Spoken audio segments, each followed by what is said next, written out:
Chapter 637. Elder Zhuowu never thought that he would actually be completely resurrected. Even his internal injuries had been healed, and he was brimming with energy and vigor. He didn't need to guess to know that this had to be the strength of that almighty senior who had directly dragged him out of the space layer with one hand. To actually be able to bring someone back from the dead, what kind of formidable power was this? Elder Zhuowu's gaze couldn't help focusing on the simple black ring in Little Silver's hand. He didn't know its origin, but he was sure that it was the ring's power that had brought him back to life. A magic ring with a resurrection attribute. It was obvious that it had to have been made by that senior behind the scenes. When he had seen a pair of big hands appear earlier, it had to be this senior who had delivered the ring. Looking at Elder Zhuowu's stupefied face, Little Silver couldn't help spreading his hands. This is all basic, no need to be too shocked. My master actually doesn't need a ring to bring people back to life. Bring people back to life without a magic artifact. Elder Zhuowu's heart shook. Could it be that your master is the embodiment of heavenly Tao? But in the end, Elder Zhuowu didn't dare ask directly, because he had already realized that his strength and that of the almighty senior behind the scenes weren't in the same dimension at all. This almighty senior was even more powerful than President Bai. Even President Bai couldn't create a magic artifact with a resurrection attribute. As far as Elder Zhuowu knew, there was a resurrection spell, but it had long been lost. Furthermore, when he recalled his experience of being resurrected just now, it was more like the power of this resurrection ring had frozen his soul in place and directly used it as a foundation to recreate a brand new body. It wasn't hard for Elder Zhuowu to determine this, because he had been conscious throughout the resurrection process. As for what Little Silver said about being able to bring people back to life without a magic artifact, Elder Zhuowu felt that he had no reason not to believe it. This was a power that was in a completely different dimension. At that moment, Elder Zhuowu didn't even dare think about what level that senior was at. I'm very curious. After experiencing death by self-detonation once, Elder Zhuowu had calmed down. Given the strength of this senior behind the scenes, it should be easy for him to kill President Bai if he wants to uphold justice. Why go through so much trouble? Because this is a society ruled by law. Little Silver replied swiftly. Elder Zhuowu was lost in thought at this response, and he had nothing to say in response. Although Little Silver hadn't been with Wang Ling for long, he had learned a lot about the rules of human society. Most of the time, one's worldview would be influenced by one's surroundings. Little Silver had always felt that following Wang Ling unswervingly was the right decision. As Elder Zhuowu had said, given Master's methods, it would be a piece of cake for him to get rid of President Bai. But in the current situation, they had to send this President Bai to prison alive to play mahjong, which was much more difficult than just getting rid of him. Because there were still too many unknown secrets about President Bai. Sitting cross-legged, Elder Zhuowu looked inside his brand new body. As expected, the curse mark which President Bai had originally carved into his body had disappeared. This curse was used to prevent members of the Demon Hunters Association from divulging the organization's secrets, but it was only effective on humans. Among the many high-level members of the Demon Hunters Association, only Mr. Liu was a demon. Now that Elder Zhuowu thought about it carefully, he felt that the reason President Bai kept Mr. Liu by his side all this time was probably to prevent Mr. Liu from carelessly divulging the secret. Everything made sense now. Elder Zhuowu sighed in his heart as he recalled President Bai's furious demand to find Mr. Liu as soon as possible when there was no news of him a while ago. Since you already have Mr. Liu's statement, why do you still insist on finding me? Elder Zhuowu asked as he stared at Little Silver. After all, Mr. Liu is a demon and humans and demons walk different paths. Even if Mr. Liu has some information on the Demon Hunters Association, it's definitely limited, right? Little Silver replied. Hearing this, Elder Zhuowu's body shook. He never expected this seemingly harmless silver-haired young man, who seemed a little otherworldly, to actually be a guy with a pretty high IQ. In fact, this was indeed the case. President Bai hadn't told Mr. Liu everything, and the truth was that Mr. Liu knew very little. It was actually grenade-throwing senior immortal who had taught Little Silver everything in the car. Elder Zhuowu sighed deeply. Since you want to know so much, then leave. I'm willing to tell you the truth. I've already lost this fight. You admit defeat just like that? I thought you'd resist a few more times. You should still have the Tian gang grenades on you, right? Why don't you blow them up a few more times? When they exploded just now, the lightning tribulation inside was like fireworks. I think it was really pretty. Little Silver's eyes widened. Elders Wowu realized that this silver-haired young man seemed a little dim-witted. I'm indebted to President Bai, so I really couldn't betray him before. In order to keep this secret, I could even sacrifice my life. But I've already died once, so I don't owe him anything, Elders Wowu said lightly. His words were very clear, but Little Silver didn't let down his guard. In the SUV, after confirming that Elders Wowu had surrendered, Little Silver used his clone to keep an eye on Elders Wowu as he immediately took out his phone and started to type a text message. Out of the corner of his eye, Grenade-throwing Senior Immortal glanced at the recipient of Little Silver's text message and felt that the number was a little familiar. Who are you texting? Little Master, Little Silver replied quickly. Grenade-throwing Senior Immortal was blank. Master was Wang Ling, but who is Little Master? Brother Silver, is this Little Master related to Brother Ling? Grenade-throwing Senior Immortal asked. Of course, isn't Little Master the scapegoat for Master? Little Silver replied. Realization dawned on Grenade-throwing Senior Immortal. So this Little Master was talking about Audiobook? What freaking Little Master? After Little Silver stayed by Elders Wowu's side for about 10 minutes, the police were the first to arrive on the scene. Because of the thunderstorm caused by the Tian gang thunder, the residents in the neighborhood had been alarmed, and a number of fire trucks and police cars had swiftly sealed off the basement of this apartment building. Although the basement was already a mess, when the police and firefighters arrived, none of them took action. That was because before they had arrived, Warden Liang had called from the top to tell them to follow Director Zhuo's arrangements. Zhuo had been the chief commander of President Bai's case from the very beginning, so it was quite reasonable for him to be in charge of this matter. That's the situation, Mr. Little Silver. Director Zhuo will be here soon. The district police captain saluted Little Silver. On the side, Elders Wowu, who was sitting cross-legged, raised his eyelids lazily. Director Zhuo? Who is this? He thought the name sounded a little familiar. My little master, Little Silver replied. Very strong. Of course. The Master of Shadow Stream, Devil Emperor Guapai, and the Master of Immortal Mansion all fell at his hands. Chapter 638. Elders Wowu was more well-behaved than Little Silver had imagined. Before Audiobook had arrived, he had been sitting cross-legged on the spot and hadn't made any strange movements. Little Silver was worried that Elders Wowu was feigning surrender, so he had been using his perception to check if there were any fluctuations of spirit energy coming from Elders Wowu. He was worried that Elders Wowu would tip President Bai off, so he had been on guard. Even if it was a small communication spell, there would still be spiritual power overflowing when the spell was cast. But Elders Wowu looked like he had completely surrendered and wasn't putting up any resistance at all. Brother Little Silver, you've worked hard. Leave the rest to me. Audiobook and Little Silver took over. The moment he saw Audiobook shackle Elders Wowu with the spirit shackles, Little Silver heaved a sigh of relief. The spirit shackles were the same treasure that had been used to capture the old devil previously. As long as it was worn, it could completely suppress even the power of a true immortal. But rather than saying that it suppressed power, it was better to say that it suppressed the circulation of spirit energy and prevented it from forming hand seals.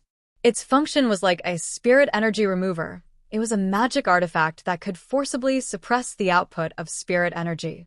The structure of the spirit shackles was even more complicated than that of the spirit energy remover. Not counting the other components, there were already 6 spirit energy removers sealed inside the spirit shackles. Hence, the development of the spirit shackles had always been quite troublesome. After the old devil's arrest, Huaxiao Nation's Cultivation Academy of Science only had 1 spirit shackles left. Then, the Master of Immortal Mansion had been arrested, and the number of spirit shackles had officially come to an end. The one that Elder Zhuowu was wearing now was one of the ones that the Academy of Science had just produced after working overtime. As far as Audra knew, there actually weren't many in stock. Apart from the one that Elder Zhuowu was wearing, there was only one new spirit shackles that the Research Institute had produced. If it wasn't for Elder Zhuowu's suicidal tendencies, Audra wouldn't have brought the spirit shackles with him.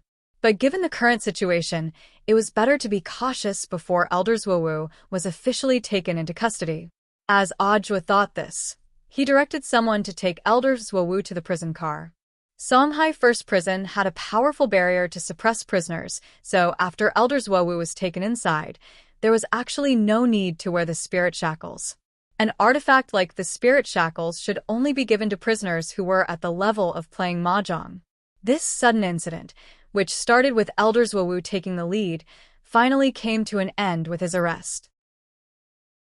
Audra hadn't leaked the news to the media, but had done his best to suppress it. President Bai now mistakenly believed that Elder Zhuowu was already dead, which was a very good smokescreen. Perhaps it could be used as a strategic layout to set President Bai up. Inside the prison car, Audra sat next to Elder Zhuowu with a calm and composed look on his face, which made Elder Zhuowu feel a little embarrassed. Even if he was wearing the spirit shackles, he was still a murderer who had a certain level of martial art skills.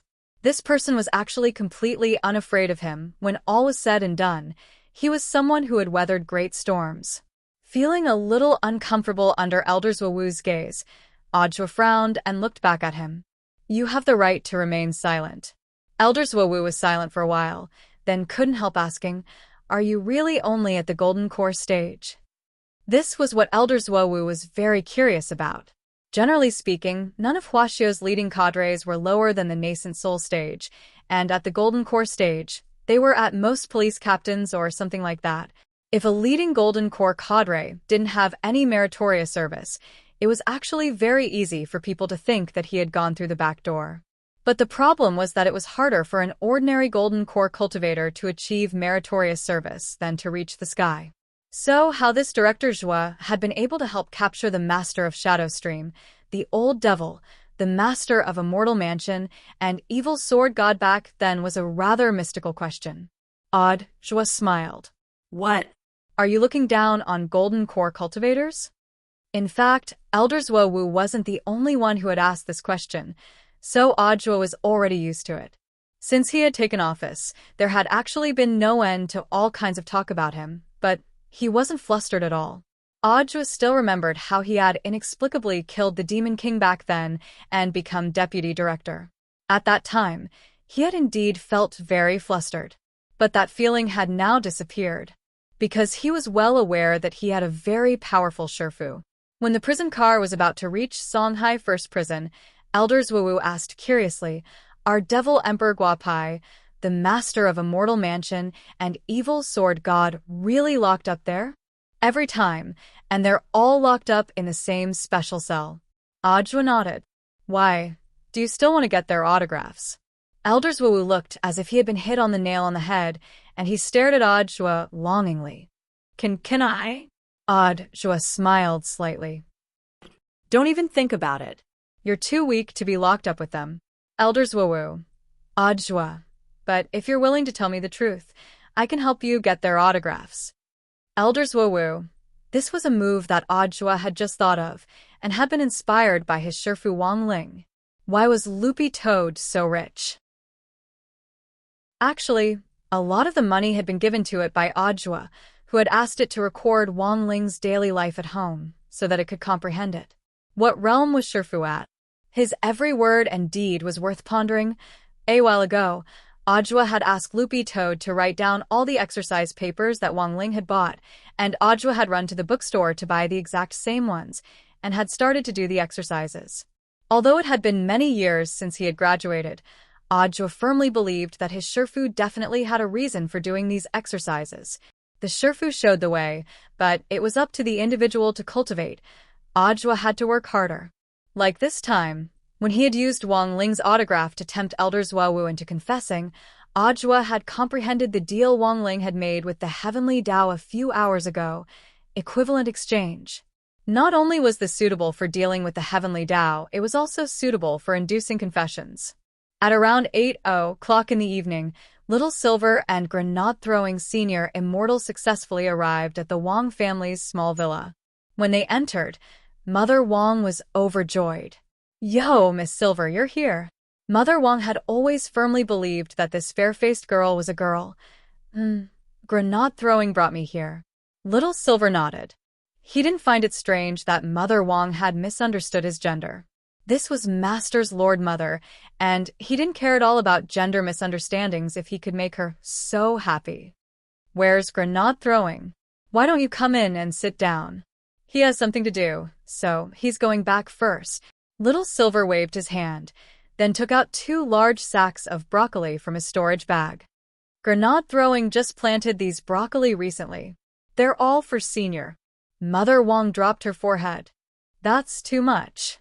Actually, there was already more than they could eat at home. Chapter 639. Although Little Silver was usually brainless, he was right about one thing, and that was the main reason why Grenade-throwing Senior Immortal hadn't come through the door this time. In fact, the main reason was still broccoli. Grenade-throwing Senior Immortal felt that he had brought too little. Old Man Yuan Longping, the founder of Magic Rice, didn't even need Jinkala to be able to produce 180 million kilograms of immortal rice per moo in the extremely dry and uninhabitable desert of death. What kind of formidable planting technique was this? And most importantly, the old man hadn't applied for a patent for this technique at all. If he had, he would have become the richest man in the world, but he hadn't. That was because from the very beginning, the old man's goal had been to benefit all of humanity. What kind of formidable spiritual realm was this? Grenade-throwing Senior Immortal felt that he was completely out of his league. When Little Silver went upstairs, he found that Dog 2 was already waiting for him. Master was reading at his desk, and Little Silver didn't dare disturb him at all, because Loopy Toad had already told him earlier that it was a taboo to disturb Master when he was reading or revising. Little Silver was a little disappointed in his heart. He had brought his collar and leash. But given the current situation, he couldn't use them at all. It looked like he would have to look for an opportunity later. Dog 2 made a silencing gesture with its paw, then wagged its tail, and led Little Silver to the bathroom. Because it had already used Lord Ma once before, Dog 2 was already very familiar with how to activate Lord Ma. Since Wang Ling had been there once before, Lord Ma had already recorded Drought Star's coordinates. This time, when Loopy Toad went over again, Lord Ma could also teleport immediately. When Little Silver followed Dog 2 over and saw the toilet lid slowly open, he had an indescribably shocked expression on his face. "Is this Master's enlightened toilet monster?" "Loopy Toad, Lord Ma." "Loopy Toad, you have to call me Lord Ma." "Little Silver, do I need to do anything during the teleportation? Do you want to drink water?" Lord Ma almost fainted when he heard this. They were both contract beasts. Why was this holy beast so stupid? "Loopy Toad, no need, just wait for the transmission. A golden teleportation light will fall on your head later." Little Silver nodded his head. "Is that so?" Little Silver had actually seen a lot of teleportation magic artifacts before, but most of them had built-in arrays. However, Little Silver didn't see the slightest trace of an array on Lord Ma. Little Silver was very surprised by this. At that moment, on Drought Star on the other side, Immortal Jin Yuan was already halfway through his planet's restoration work. Although Wind Spirit had been the cause of such massive damage, Immortal Jin Yuan was now using the primordial chi stored in the Heart Demon Stone to repair the planet. Not only was he atoning for his own carelessness in creating the Heart Demon Wind Spirit back then, he was also washing away Wind Spirit sins. Fortunately, the formation of the inner demon was still in the middle stage. Before it completely devoured the main body, it couldn't be too far away from the main body. Thus, Immortal Jin Yuan had always been trying his best to stay away from the human world to prevent the inner demons from plotting against him and committing an unforgivable crime of murder. But in the last few thousand years, because Wind Spirit had used the gate between worlds without permission, there had been a misunderstanding between the demon world and the human world, which had resulted in huge losses for both sides. Immortal Zhenyuan had already thought of a way to make up for this. He was going to contact the human cultivators after Drought Star was repaired and donate it to them. He hoped that Drought Star would become the first third planet suitable for both the human world and the demon world to live in peace.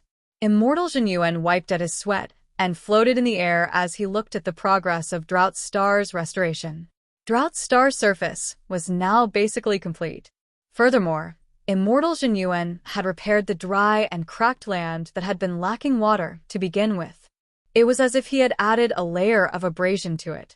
Furthermore, while the restoration work had been carried out, Immortal Zhenyuan hadn't forgotten to set up a water magic array in the drier areas on Drought Star's surface to ensure that the land here was moist enough. Immortal Zhenyuan had been busy these days repairing the Earth's surface and building a more stable ecological environment at the same time.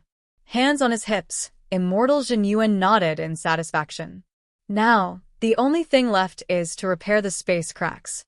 That was because the space cracks caused by the collisions of high-level spells had been torn apart. This was a more troublesome restoration project than repairing the Earth. Thus, Immortal Zhenyuan planned to carry out a unified treatment after the land was completely repaired. The space cracks on Drought Star were actually not as bad as in the demon world. Although space repairs were a little complicated, Immortal Zhenyuan estimated that he would be able to finish them in about a month. Immortal Zhenyuan took out a map which he had drawn when he had been repairing Drought Star's surface. He had already marked out all the places where space cracks had appeared. Let's start with the place closest to us. Immortal Zhenyuan sighed, and after confirming the nearest repair target, he directly flew over.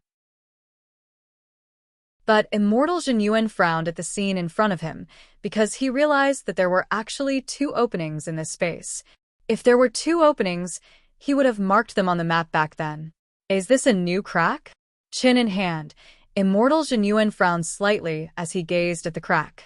Just as he was about to go forward to take a look, his entire body jerked, and he immediately fell back. Even the expression on his face changed. He sensed a strange aura. There was an indescribable smell of danger coming from the space crack in front of him. What's that? Immortal Zhenyuan frowned because the smell coming from the space crack didn't smell like demon chi or spirit chi. Instead, it was a little like the primordial chi, which he didn't have much left in his body at the moment. Could it be? Immortal Zhenyuan frowned as he muttered to himself. He thought of one possibility, which was what second-generation demon saint had described previously in the Holy Palace of the Demon World, which was a vicious beast-level monster that had poured out of a mysterious space crack. Immortal Zhenyuan thought of himself as a more meticulous person. If he had known that there were 2 space rifts here when he had drawn the map back then, there was no way he would have just marked one on the map. This strange space rift was new, and there was an extremely dangerous aura inside it. Chapter 640. This was a Kuan, a giant Kuan. Furthermore, unlike the species he had seen above the demon world's holy palace before, this was a scavenger Kuan with an extremely foul stench all over its body, like a rotting corpse soaked in stinky mud. The smell was extremely pungent. This could already be called a biochemical weapon. Frowning, Immortal Zhenyuan used spirit energy to seal off his nose to temporarily numb his sense of smell. Otherwise, he felt that he really would pass out from the stench. If this was the case for a grand venerated immortal, then there was no need to mention other people. The current situation was almost exactly the same as what second-generation demon saint had described back then. An inexplicable crack in space, and then a primordial ferocious beast that used primordial chi as its main source of energy. So the question at hand was, where did this ferocious beast come from? How annoying! I'm afraid I'll have to mend the ground again after I've already patched it up. Immortal Zhenyuan sighed in his heart. He clenched his fists and completely concealed his aura, concealing himself in a way that would disguise himself first. This scavenger Kuan wasn't big, but it was still a little bigger than the corpse he had seen in Demon Saint's holy palace back then. It wasn't a baby Kuan, but a child Kuan whose spiritual intelligence hadn't fully developed yet. Although the other party had already sensed his aura, as long as Immortal Zhenyuan didn't alert it, he probably wouldn't provoke it. Even so, this scavenger Kuen's senses were beyond Immortal Jinyuan's imagination. Even though Immortal Jinyuan had concealed his aura, this scavenger Kuen actually didn't seem to lose its direction. Immortal Jinyuan changed his position several times in a row, and the scavenger Kuen also followed suit, its head always aimed in his direction. Was this Kuen using its head as a sensing device? Or was someone controlling this scavenger Kuen's movements from behind the scenes? Immortal Jinyuan remembered that in Demon Saint's holy palace, there had been a broken fishing line on the belly of that baby multi-fanged Kuen. If this fishing line could be used to conduct and control the Kuen like a marionette, then the current situation was a lot more complicated than Immortal Jinyuan had imagined. Immortal Puppet. Open. Thinking this, Immortal Jinyuan didn't hesitate to open his immortal eye. Light gathered in his orange pupils before finally blossoming. In that instant, it was as if time had slowed down and everything in the world had slowed down. With Immortal Jinyuan at its center, a faint immortal chi spread out, causing his beautiful red hair to sway slightly. The immortal puppet's power searched the scavenger Kuen's body from top to bottom. Soon, his eyes trembled. Blade, come. Immortal Jinyuan raised his hand, and several streaks of red light swiftly flew out of his cuffs. He had never taken out his life-bonded magic weapon before, because he didn't think it was necessary. But now, in the face of such a ferocious, prehistoric vicious beast, Immortal Jinyuan wouldn't hold anything back, because the slightest carelessness could really endanger his life. These streaks of red light formed a disc in front of Immortal Jinyuan and finally joined together to form a blade wheel with 8 openings. When a cultivator reached a certain realm, they would have their own life-bonded magic weapon, which was usually a first-class holy weapon or a world-defying magic weapon. The red blade wheel that Immortal Jinyuan had summoned now was a world-defying magic weapon that had been forged after being fed with his own blood for 100 years. Red Moonblade Wheel. Red Moonblade Wheel had 2 forms. When split, it could be used independently as an 8-sided scimitar for all kinds of miraculous attacks, which was more flexible. The second form, which was the wheel attack in its current combined form, was even more destructive. Currently, Immortal Jinyuan didn't know what kind of material this fishing line was made of, but what was certain was that this fishing line could actually penetrate space and wasn't corroded by the power of chaos in the space. Attacking purely in its first form, it definitely wouldn't be able to cut the fishing line. Red Moonblade Wheel was extremely destructive. When all was said and done, it was a world-defying magic weapon. As it flew over, its powerful blade cut through the air and distorted space. The pressure from Red Moonblade Wheel was so strong that the ground couldn't withstand it and started to crack. Jinyuan's heart was bleeding. This was the ground he had just restored. But in this situation, he had to sacrifice the child to catch the wolf. If he didn't stop this scavenger Kuen, it would definitely cause even more serious damage to Droughtstar. Clang! Red Moonblade Wheel collided with the fishing line, and there was the dull sound of metal striking metal. Immortal Jinyuan could faintly see sparks from the friction between the blade wheel and the fishing line. I have to work harder. Immortal Jinyuan's fiery red Taoist robe flapped in the air as he manipulated Red Moonblade Wheel to spin at high speed. The powerful blade scraped against this fishing line of unknown material, and there was an ear-piercing sound.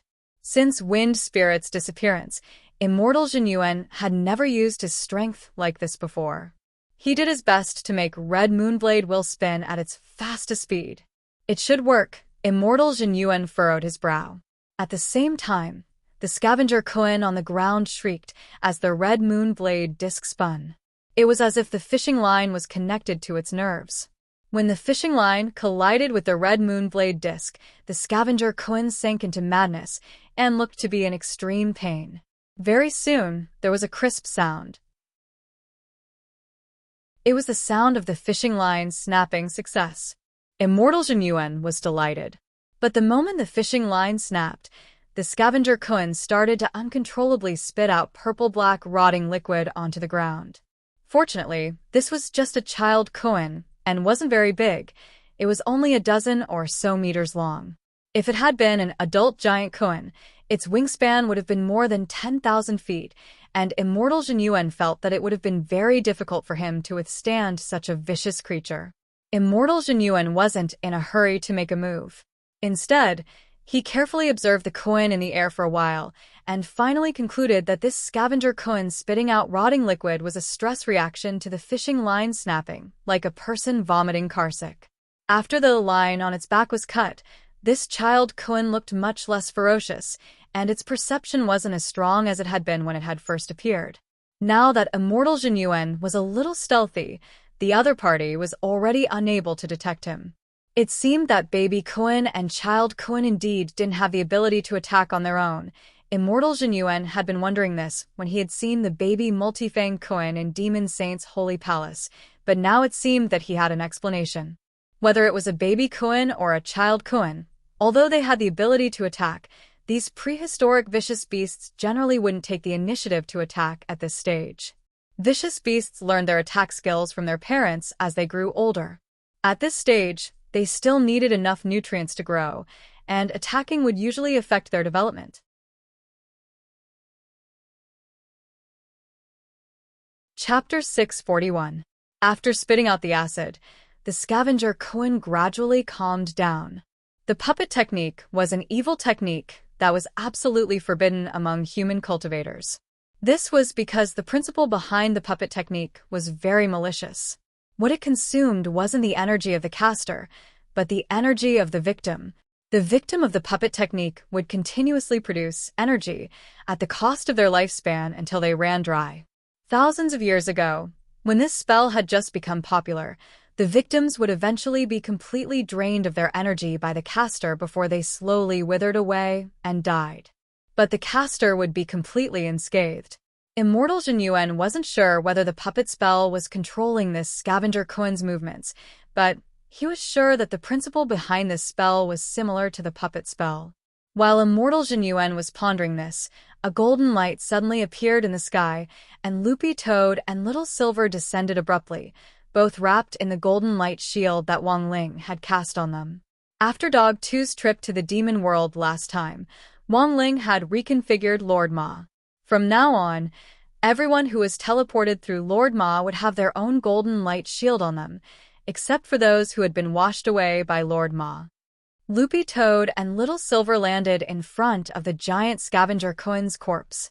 "Senior Dog, why are you here?" Immortal Jinyuan was pleasantly surprised. Dog 2 stared at the scavenger koan, which looked like it had already fallen asleep on the ground, and its heart was also shaken. In the end, it was still a step too late. But Jinyuan didn't seem to be in any serious trouble, so the situation wasn't too bad. "I predicted that the angler might make a move on you, so I decided to come and take a look." Loopy Toad nodded and suppressed the shock in its heart as it put on an expression as if it knew everything. "Also, I specially made a weapon for you." After saying that, Loopy Toad raised the corner of its eye and motioned for Little Silver to hand over the 3 views shattering hammer. Everything had been said and done beforehand. When Little Silver handed over the hammer, he looked Immortal Jinyuan up and down with a very strange expression. Was this Immortal Jinyuan a legendary human cultivator in the world today? Little Silver didn't think this red-haired young man in front of him was very powerful. In any case, he was definitely far inferior to Master. Otherwise, how could he not even be able to tell that this Dog 2 next to him was pretending to be a senior? "Senior Dog, who is this lovely girl?" Immortal Jinyuan looked at Little Silver. "Little Silver," but Face replied, "He's my servant. I'm used to taking him out for a walk. It just so happened that I happened to meet him today, so I brought him along for a walk." Little Silver, but Face asked, "Did you see the collar around his neck?" Little Silver, holy shit. He had actually dug his own grave. "I see." Immortal Jinyuan had a look of sudden realization on his face. He had thought it was a little strange that this girl had a collar around her neck, but after Dog 2's explanation, Immortal Jinyuan completely understood. Immortal Jinyuan scratched the back of his head and couldn't help praising it. As expected of Senior Dog. "I've always seen people walk their dogs, but this is the first time I've seen a dog walk a person." Although it was his first time, Jinyuan didn't find it strange at all. In the cultivation world, strength was always king. Cultivators would choose to rear spirit beasts as pets, but there was no rule stating that some powerful spirit beasts could not sign some labor contracts to hire cultivators. It was very normal for a senior with Senior Dog's realm to have a few human servants, okay? Although Jinyuan felt that the aura of this fair-faced girl in front of him didn't smell like that of a human, let alone a spirit beast, but Jinyuan didn't dare ask too many questions. After all, this was their first time meeting, and in front of Senior Dog at that, asking too many questions would be a little rude. Has it stopped? Loopy Toad looked at the behemoth in front of it and asked about the situation. Yes, Senior Dog. This space fissure formed not long ago, and I only noticed it when I was about to mend it. Originally, he wanted to block the crack, and then this ferocious creature would come out from inside. It was the same as when I went to Demon Saint's Holy Palace last time. There was a fishing line in this creature's belly, and I cut it off with my life-bonded magic weapon, Red Moon Blade Disc, Immortal Jinyuan said in full detail. As he spoke, a reddish-gold blade disc the size of a millstone slowly spun behind him. This was Loopy Toad's first time seeing Immortal Jinyuan's life-bonded magic weapon. In fact, this millstone-sized Red Moon Blade disc was just a miniature version, and Immortal Jinyuan's life-bonded magic weapon could freely shrink or shrink. Is there a severed line? Little Silver was very curious. Part of it is still attached to that evil creature's body, and the rest has already been swallowed up by the space fissure. It should have been recycled. I think it's a puppet spell, but I don't think so. If it's just a simple puppet spell, it would be a little difficult to control such a behemoth. Immortal Jinyuan cupped his chin and looked at Loopy Toad. Does Senior Dog know what spell this is? Loopy Toad pretended to be profound. Of course I know. On the side, Little Silver looked like he was watching a good show. Dog 2's act had gone overboard, and Little Silver wanted to see what it had to say. Loopy Toad. I know, but there's no need to say it in person. My servant, Little Silver, will handle this matter. Little Silver. F*****KU. Teacher Little Silver, what do you think? Immortal Jinyuan asked very cautiously, and even used honorifics. Although this Miss Little Silver was indeed Senior Dog's servant, what was Senior Dog's identity? Even if Miss Little Silver was a servant, her identity wasn't something he could touch. That was because holy beasts and vicious beasts were inseparable enemies to begin with. Although Little Silver hadn't had much contact with vicious beasts, he had come into contact with them at a very young age.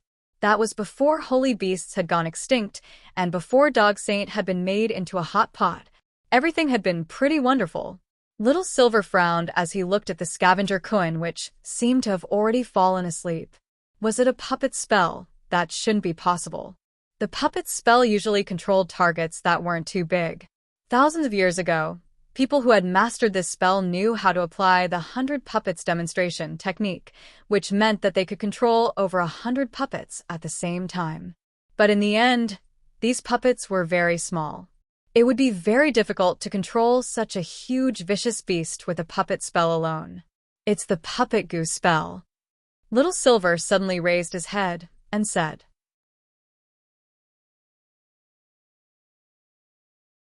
Chapter 642. It's not the puppet spell, it's the puppet goo spell? Realization dawned on Immortal Jinyuan's face, and his admiration for Senior Dog instantly rose again. The ground began to roll up and down like the billowing waves. In the end, this was Senior Dog. Even a servant under him could instantly see through the trick. Why hadn't he thought of it? Indeed, if it was the puppet goo spell, which was even more sinister than the puppet spell, controlling such a vicious creature would no longer be nonsense. The puppet voodoo technique was a technique that was based on the puppet voodoo technique and enhanced by the voodoo technique. Unlike the puppet spell, which used strings and spells to control puppets, the puppet goo spell required a goo to be planted in the body of the person under the spell, and the power of the goo poison combined with the strings and spells to strengthen the entire puppet spell. To control such an enormous vicious creature, the goo insect inside its body had to be terrifyingly large. Immortal Jinyuan opened his immortal eye, and a beam of spirit light shot out to penetrate the surface of the scavenger Kuen's skin to see inside its body. But very quickly, he withdrew his immortal eye. This method didn't work. Like the baby multi-fanged Kuen, this scavenger Kuen's main energy source was primordial qi. Since the primordial qi covered its body, the immortal eye, which used spirit energy as its main energy source, couldn't penetrate the Kuen's skin at all. As expected, it doesn't work. Immortal Jinyuan sighed. The concentration of primordial qi in his body was still too low. Little Silver licked his lips. Should I cut it open and take a look? Immortal Jinyuan suddenly felt that this Miss Little Silver was a little scary. Cut it open, how could it be so easy? He had used Red Moonblade disc to cut the fishing line on the back of this vicious creature, and part of the disc's blade had scraped the surface of the scavenger Kuen's skin, but this seemingly soft skin was actually so hard that it couldn't be broken. His Red Moonblade disc was a world-defying magic weapon. It wasn't a high-level world-defying magic weapon and had just reached 8th class. However, an 8th-grade world-defying celestial device, which was also his natal magic weapon, could definitely destroy the celestial body of a genuine immortal in terms of the damage it could inflict on the celestial body. However, even such a magical artifact could do nothing against this primordial vicious beast. This monster is not moving now.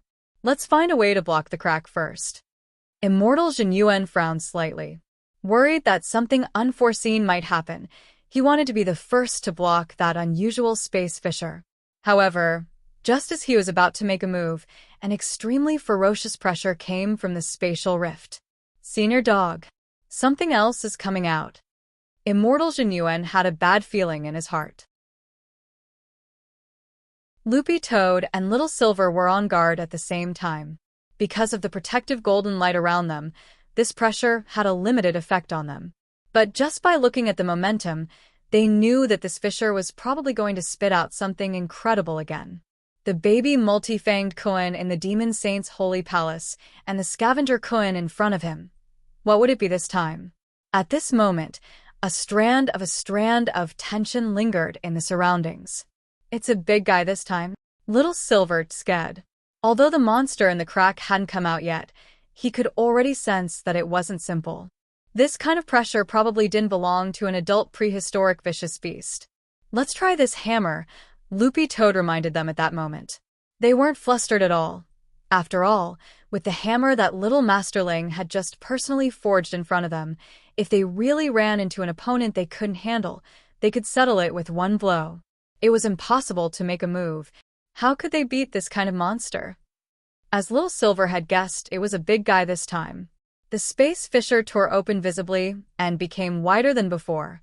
Then, a scavenger Kuen that reeked of decay and was even bigger than the child scavenger Kuen in front of them flew out of the fissure.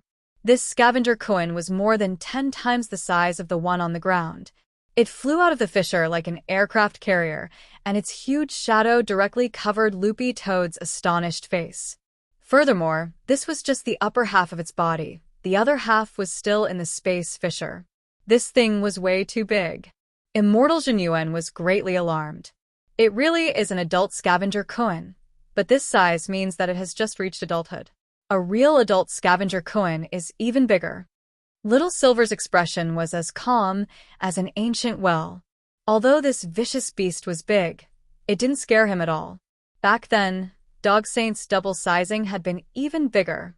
If it wasn't for those cultivators carelessly drugging Dog Saint, making him unable to use double sizing and turning him into a spicy hot pot stew, the Holy Dog clan wouldn't have been completely wiped out.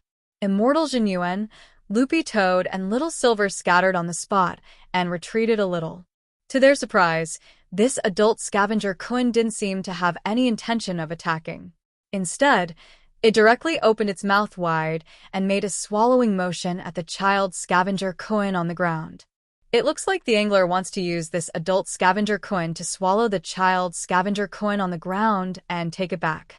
Immortal Jinyuan figured out the intention of the person behind the scenes.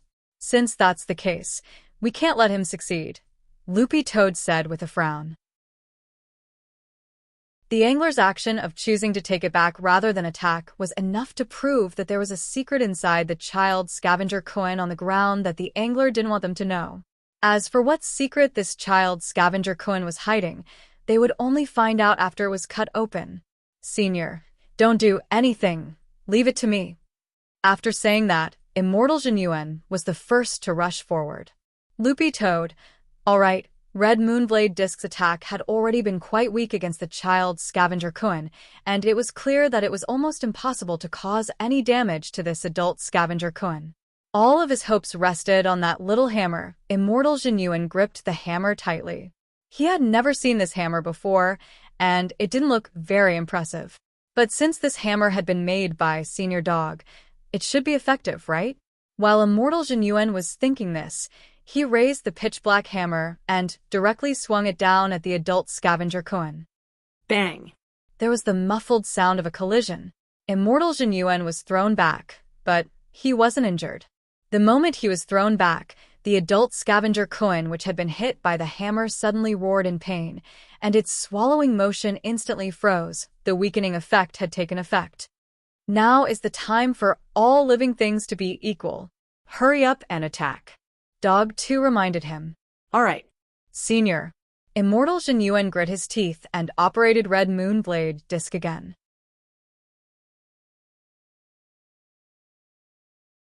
Chapter 643. Red Moonblade Disc was like a gear, and as Immortal Jinyuan cast the spell, it grew in size as it moved, its blade piercing through the heavens. When a world-defying magic weapon truly unleashed its power, it undoubtedly had earth-shattering destructive power. Red Moonblade Disc cut into the weakened body of the adult scavenger coin inch by inch, causing massive amounts of blood to gush out of the wound. The corrosive blood flowed out very slowly like magma, and the moment it touched the ground, it corroded into the earth and burned up thick smoke. Loopy Toad and Little Silver sealed their nose orifices. The smell was too horrible, and if they didn't cut off their sense of smell, they would probably die here. It really works. Immortal Jinyuan was delighted in his heart. This hammer was too useful.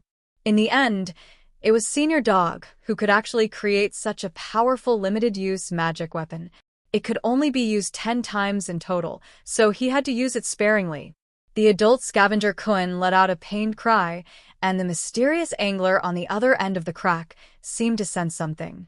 Under the angler's control, the upper body of the adult scavenger coin, which had just poked out of the crack, actually started to shrink back.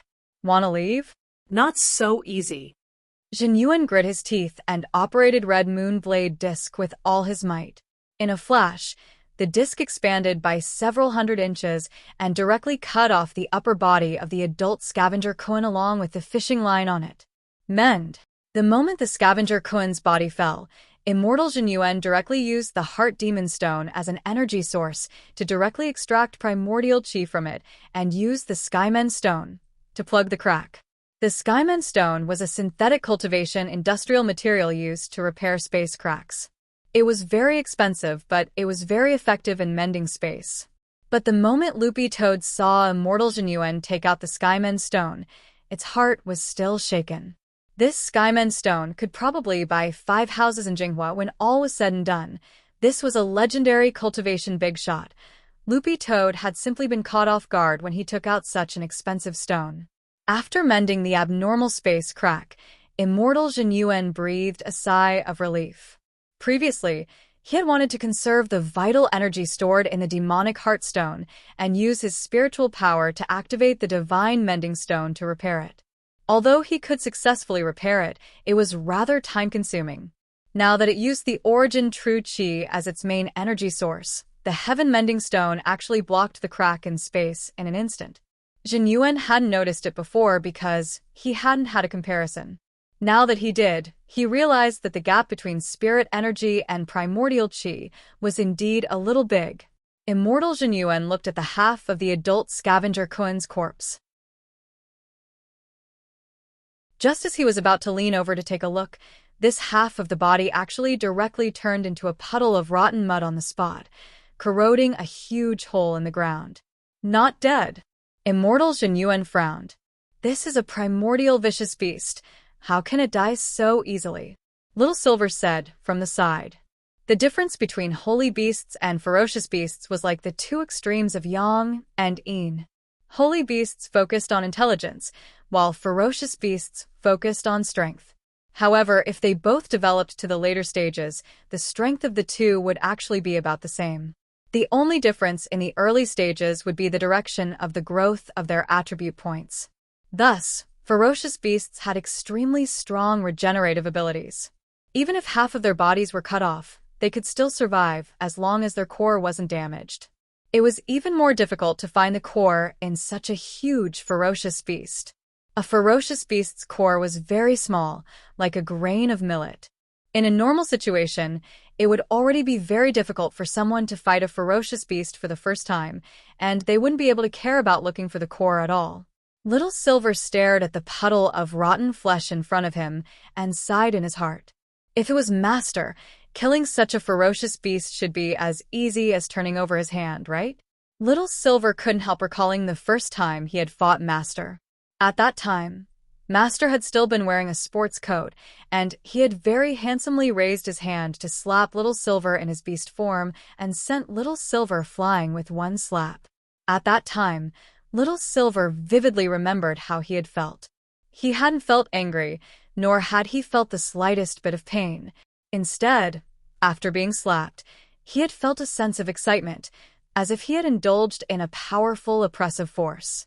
Now that Little Silver thought about it carefully, perhaps from that time on, he had already believed from the bottom of his heart that Wang Ling was his master. Thinking this, Little Silver still felt a little regretful in his heart.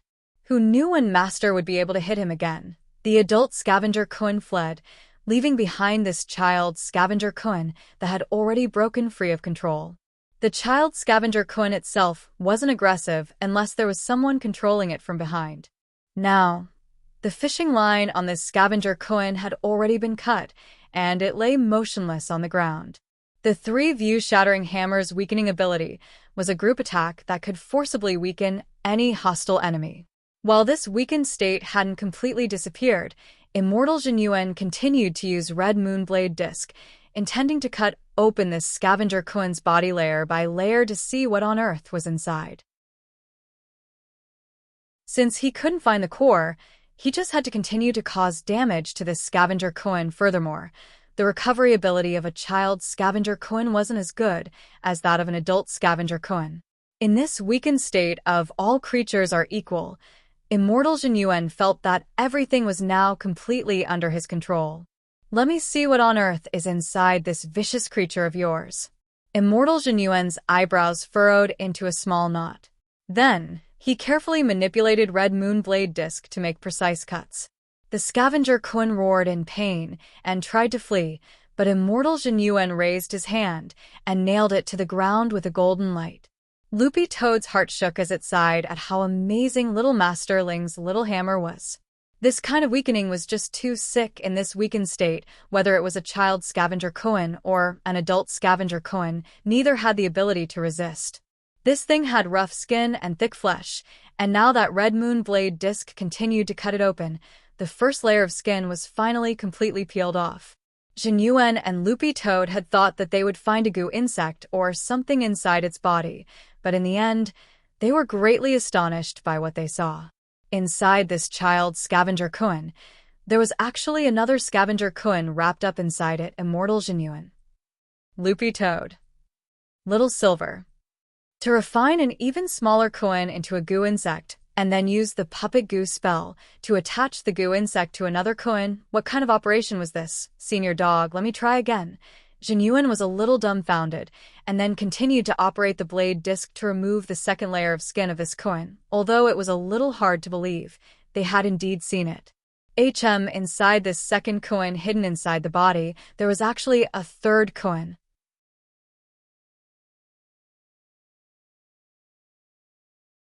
Chapter 644. There were 3 baby Kun inside this child Kun's body, each smaller than the last. Little Silver couldn't help recalling a web game he had played called Big Fish Eats Small Fish.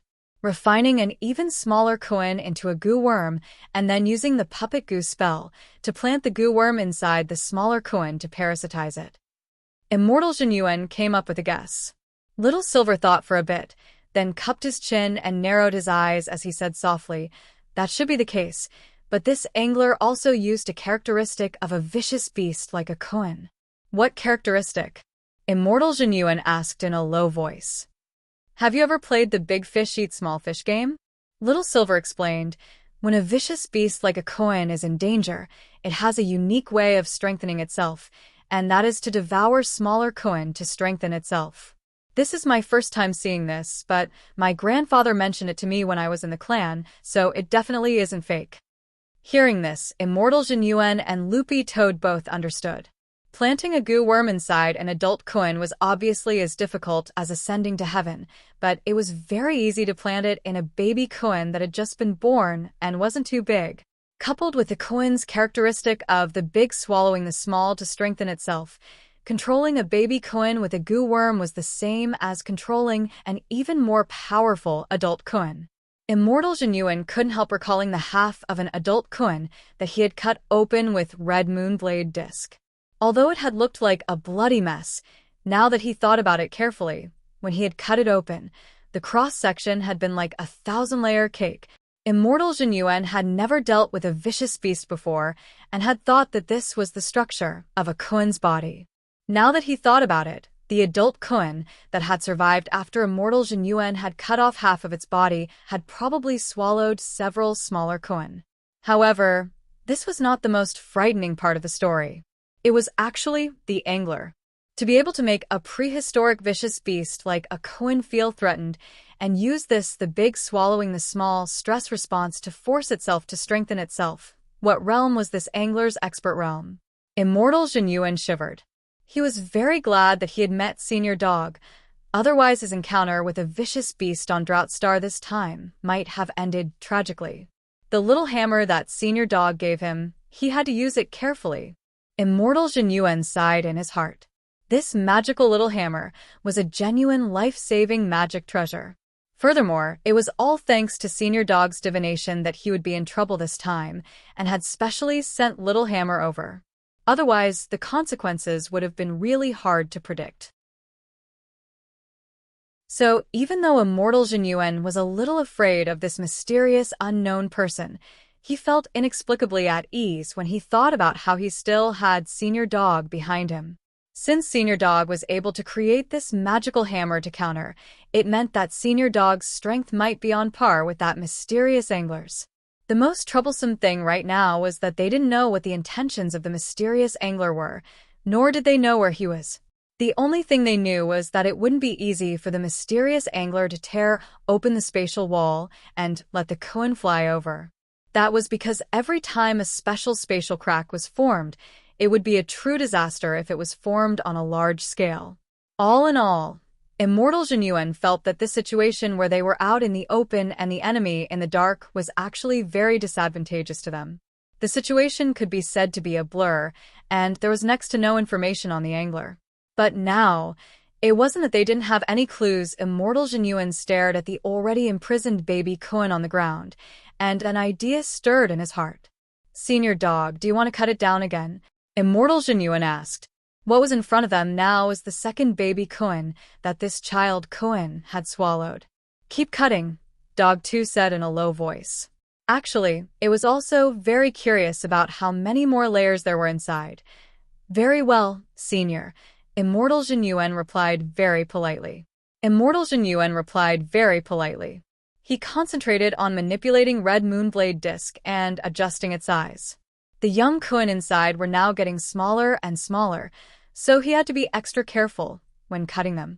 If the baby koan in the innermost layer really did contain a goo insect, then he would have to be even more cautious.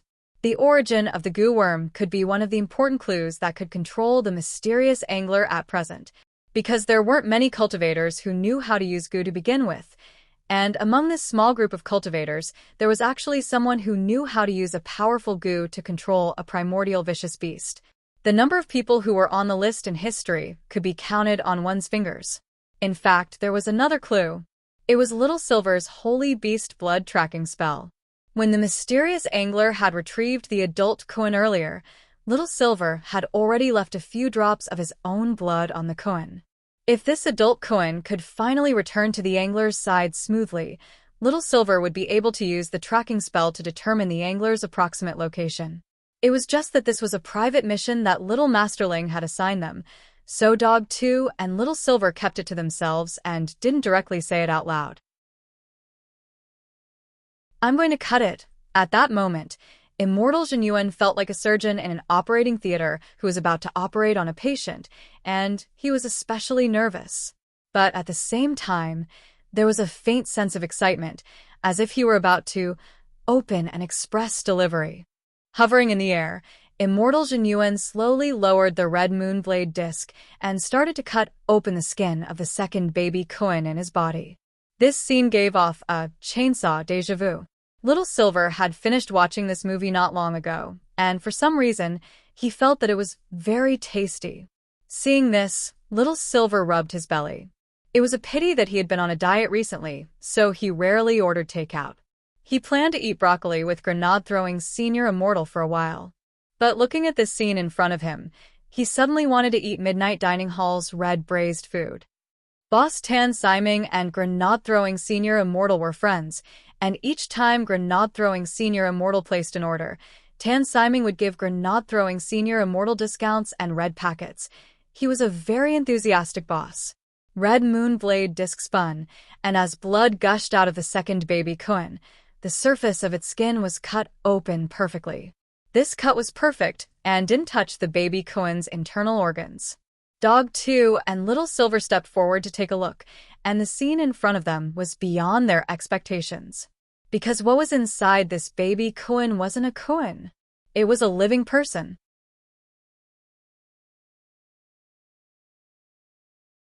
Chapter 645. A Koan's stomach was big enough to begin with, and even a baby Koan could swallow a wanxiang. Once its stomach was cut open, it wouldn't be strange for any kind of creature to spill out. But the girl in front of them wasn't in the Koan's stomach, but was lying quietly on it like a curled-up baby, hugging its knees as it slept. This was a girl with long blue hair. Half of her face was covered by her hair, but it couldn't hide her beauty. Unexpectedly, the girl was actually very clean from head to toe. Even her face was the same, without the slightest trace of blood. They were all repelled by a layer of dim blue light, and this light came from the simple and crude gray ancient clothes she was wearing. This was an extremely corrosive scavenger Koan, and every part of its body had a strong corrosive nature. The reason why this girl could lie here so peacefully was all thanks to the protection of the magic light emitted by the gray ancient clothes. What's this girl's background? Immortal Genuine was stupefied. He had never expected to actually dig out a girl from inside a Koan. And a beautiful girl at that. What should we do, Senior Dog? Immortal Genuine used his magic power to draw the girl out and put her steadily on the ground before using the Immortal Eye to conduct a detailed examination. He didn't have any other intentions, he just wanted to check if the girl was injured. This girl was indeed very beautiful, with an incomparably otherworldly beauty that didn't belong to this world, as if she didn't belong to the common populace. In some sense, Loopy Toad felt that this girl's temperament was very similar to Little Masterling's. How is it? Do you want me to feed her holy beast blood? Little Silver asked on the side, his hands on his knees. Not for now. This girl's vital signs are stable. She's just in a coma for some unknown reason. Immortal Genuine cupped his chin in his hand as he answered. He then raised his head and gave Little Silver a very strange look. Only then did he realize Little Silver's identity with amazement. Miss Little Silver, so you're a holy beast? You just realized. Little Silver sighed in his heart. He felt that this legendary cultivator really wasn't much. He actually only realized it now. Immortal Genuine smiled foolishly. Miss Little Silver, don't take offense. I've always been slow on the uptake. I felt that Miss Little Silver's aura was a little strange. It didn't feel like a spirit beast, demon beast, or magical beast, let alone a human. I completely overlooked a holy beast. I've always wondered if Miss Little Silver was an alien. Little Silver, alien. Although this answer sounded a little heart-wrenching, Little Silver had to admit that after the extinction of holy beasts, most human cultivators' memories of them had begun to fade. There were only two major historical effects of the extinction of holy beasts. The first was the establishment of an annual Spirit Beast Protection Day, and the other effect was to stimulate the local dog meat hot pot culture. This was all thanks to the dog saint. However, the dog meat used in the dog hot pot culture in those regions was provided through legal channels, and the type of dog used was a type of meat dog that was specially eaten, similar to the dragon pork that Jiayin often used to fry pork chops for Wang Ming. To be honest, Little Silver really wanted to eat it when he was free, because it was said that the base for the dog meat hot pot in that region was an exclusive secret recipe based on what Dog Saint had been cooked back then. When he had watched Dog Saint being cooked back then, Little Silver remembered curling up in the dog clan's depository of Buddhist texts with an incomparably terrified expression on his face and an uncontrollable drool. To this day, he still couldn't forget the aroma of the spicy hot pot. "We'll take this girl back first. I'll leave the rest to you." Loopy Toad stared at the sleeping girl for a long time before it finally made a decision. Because judging from the style of the gray ancient clothes she was wearing, it could tell that she wasn't an ordinary person. Leaving her here wouldn't be of any use. It would be better to take her back first and see if little Masterling had any way to wake her up. "All right, Senior Dog, don't worry, leave this to me. I've already taken control of this vicious creature. I'll find its core later and get rid of it once and for all." Immortal Genuine patted his chest and laughed. "All right." Loopy Toad nodded. "If the hammer is about to run out of energy, you can directly summon me with your immortal talisman, and I'll come over to recharge it." Although a limited-use magic weapon could only be used a limited number of times, it could be used continuously as long as it didn't run out of energy and was recharged in time. "Thank you, Senior Dog." Immortal Genuine nodded. Of course he knew what was at stake. This was also one of the main reasons why Immortal Genuine wanted to do everything possible to save on using the hammer. Then, Dog 2 put its paw lightly on the girl's shoulder, and it and Little Silver stamped their feet, followed by a flash of golden light. Two people and one dog reappeared in front of Lord Ma. Wang Ling already knew about the situation with the girl in gray. In fact, the moment Immortal Genuine had cut open the vicious beast and rescued the girl in gray from its belly, he had already texted Immortal Toya. There had to be a reason why she was in a coma.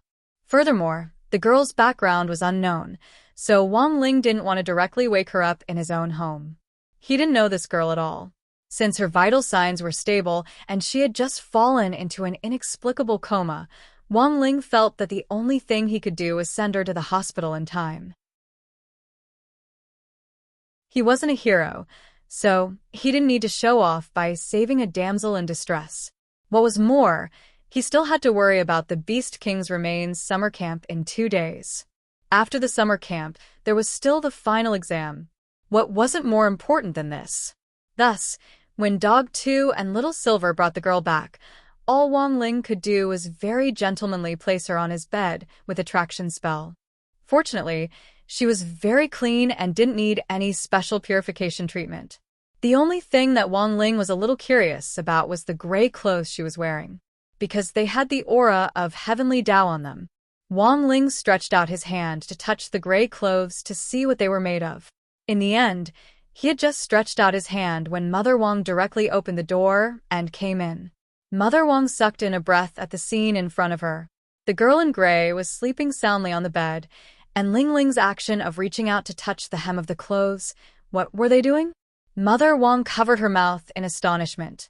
Then she slammed the door shut with a bang. Wang Ling.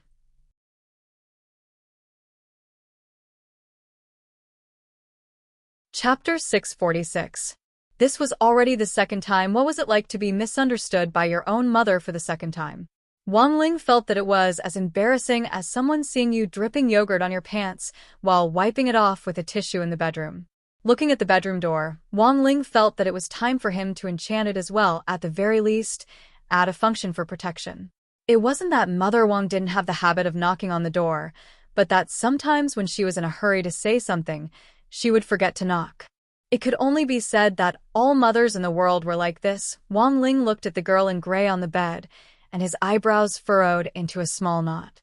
This was because he felt that this girl in gray had a different identity from a human cultivator. He had touched the material of this gray robe, but he couldn't tell what it was at all. In that case, there were two possibilities.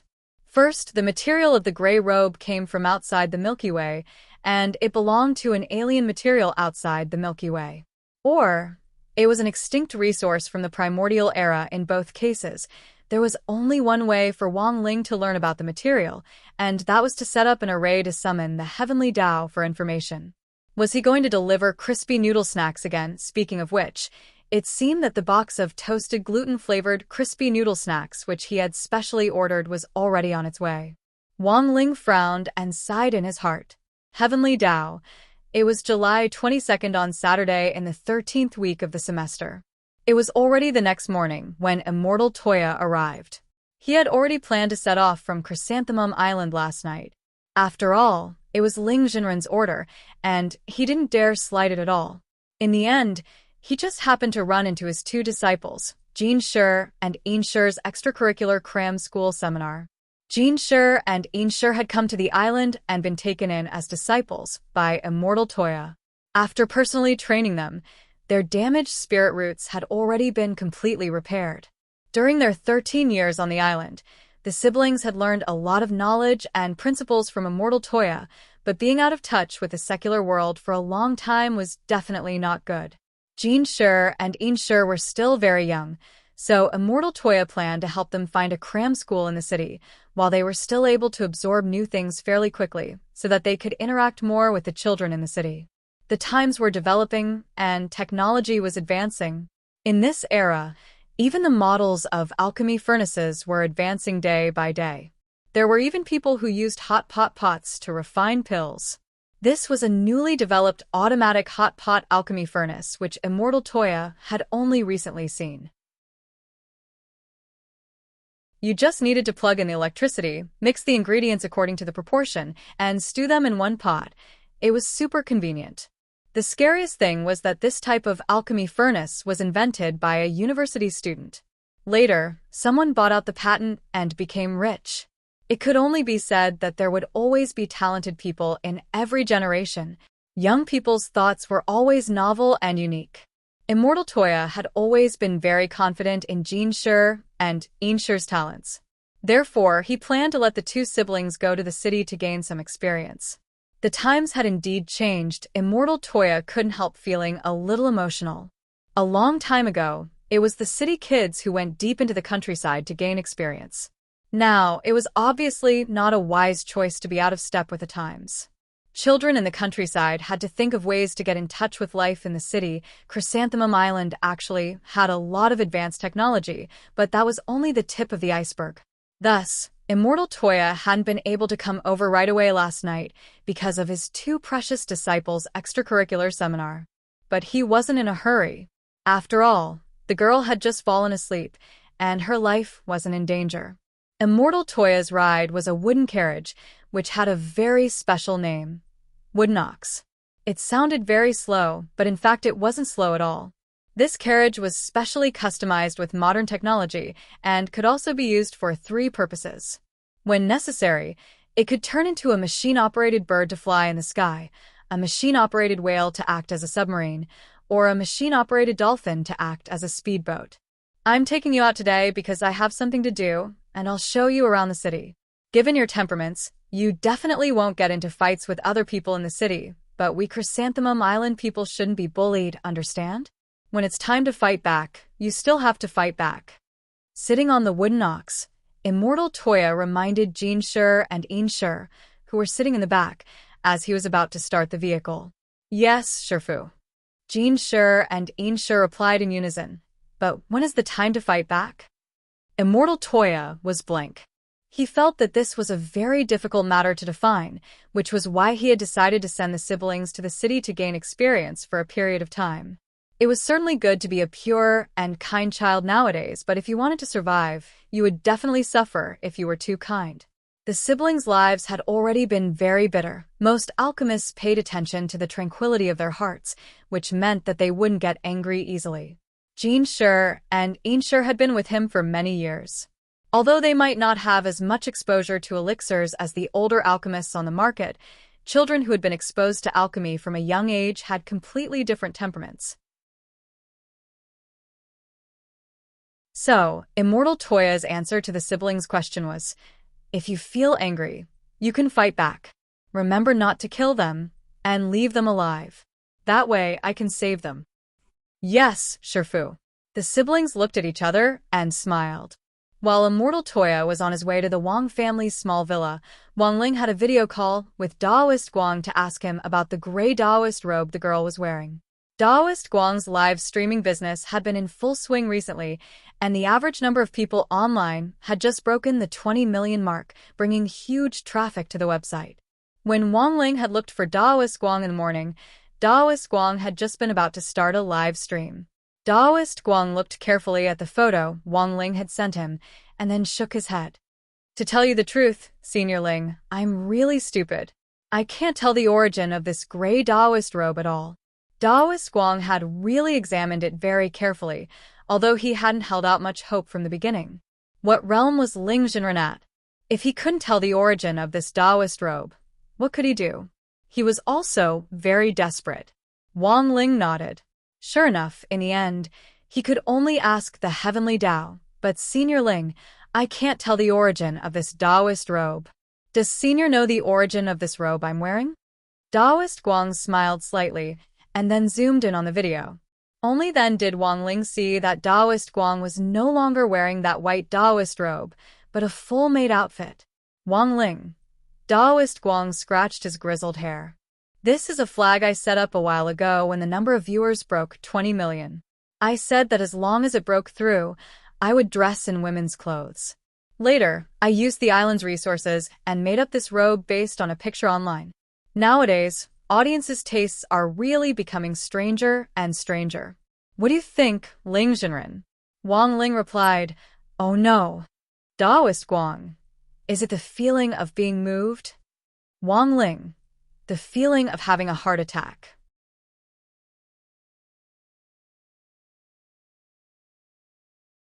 Chapter 647. It could only be said that Daoist Guang was really an honest man and had very sincerely used the resources on the island to weave a very fitting set of clothes for himself. But Wang Ling really couldn't imagine what it would be like for an old man in maid's clothes to act cute in front of a mirror during a live stream and ask, Am I beautiful? It was a little too frightening and could shatter one's worldview to the same degree as a classic movie line. You just lost a leg, but she lost a beautiful love. But from a live streamer's point of view, Daoist Guang was a conscientious live streamer. At the very least, he hadn't reneged on his debt. It was just that Daoist Guang felt that he was going further and further down the path of live streaming and was now on a path of no return, as he had completely forgotten about reconstructing his body. Wang Ling couldn't make a choice for Daoist Guang on this point. Everyone had the right to choose their own way of living. On the other hand, Daoist Guang now didn't have just one trick up his sleeve. As long as Daoist Guang wanted to, he could rely on selling figurines to survive the samsara spirit tribulation. When he had first started live streaming, that had just been an extravagant wish, but now it was completely achievable. It was very easy to find a group of fans among 20 million viewers who were willing to spend money on him. For example, there were still people who went to this banned live streamer, Baboon, every day to burn incense and give gifts to him. Wang Ling didn't know what on earth these people were thinking. Wasn't it better to save money, to buy crispy noodle snacks? Holding dog twos, but Little Silver sat on the edge of the bed. They had been watching over the girl in gray all night, but she showed no signs of waking up. Where on earth had she come from? Why had she appeared in the belly of a koan? What was her background? Why had she fallen into a deep sleep? He didn't know any of this. Little Silver couldn't help thinking of Yixian, the silly girl who had saved his life back then. In order to cure Yixian's illness, Little Silver had made a deal with Immortal Mansion to serve as the master of Immortal Mansion's gatekeeper holy beast for a while in exchange for Immortal Mansion's medicinal resources. Now, Yixian was staying at Silian Jinren's place for memory rehabilitation, and she had to drink Immortal Toya's brain-strengthening medicine every day, but until now, there had been no results. When Little Silver had gone to see Yixian before, she had even forgotten his name. It wasn't that Immortal Toya's medicine wasn't effective, but that Yixian's amnesia was so severe that it was almost like the memory of a fish. Little Silver had heard that Immortal Toya had increased the dosage recently, and didn't know if Yixian was better. In Little Silver's view, Art Courtyard and this girl in gray had similar backgrounds. They were both unregistered residents. That Toya's that said, "Oh, I Toya." Sheep's eyes were glued to the scene. This was Sheep's first time seeing such a mechanical vehicle. Wong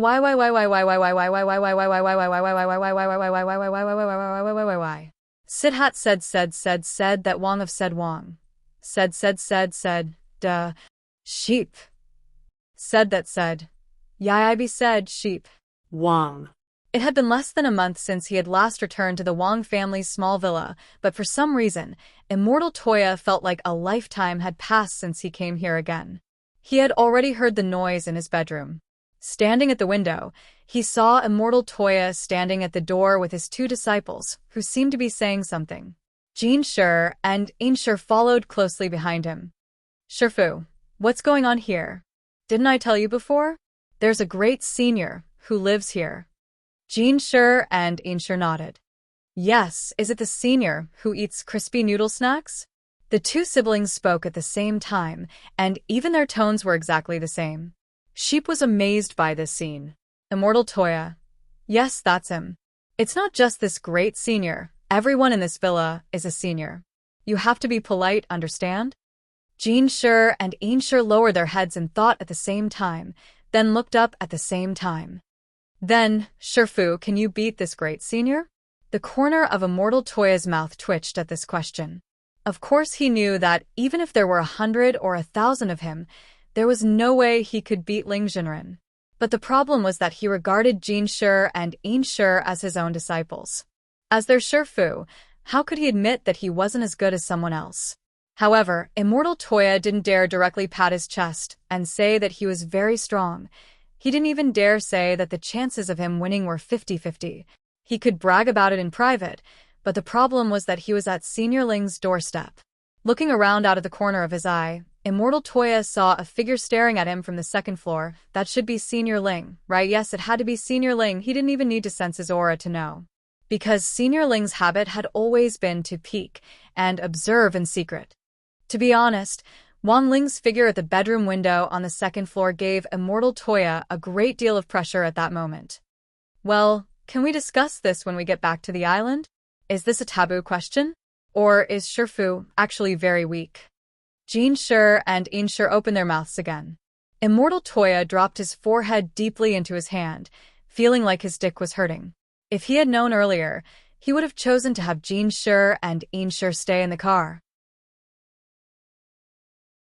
Initially, he had thought that since Jin Shi and Ainshi had come to the city with great difficulty, he might as well bring them to Ling Jinren and familiarize himself with them. But who would have thought these two little bastards would start to undermine him?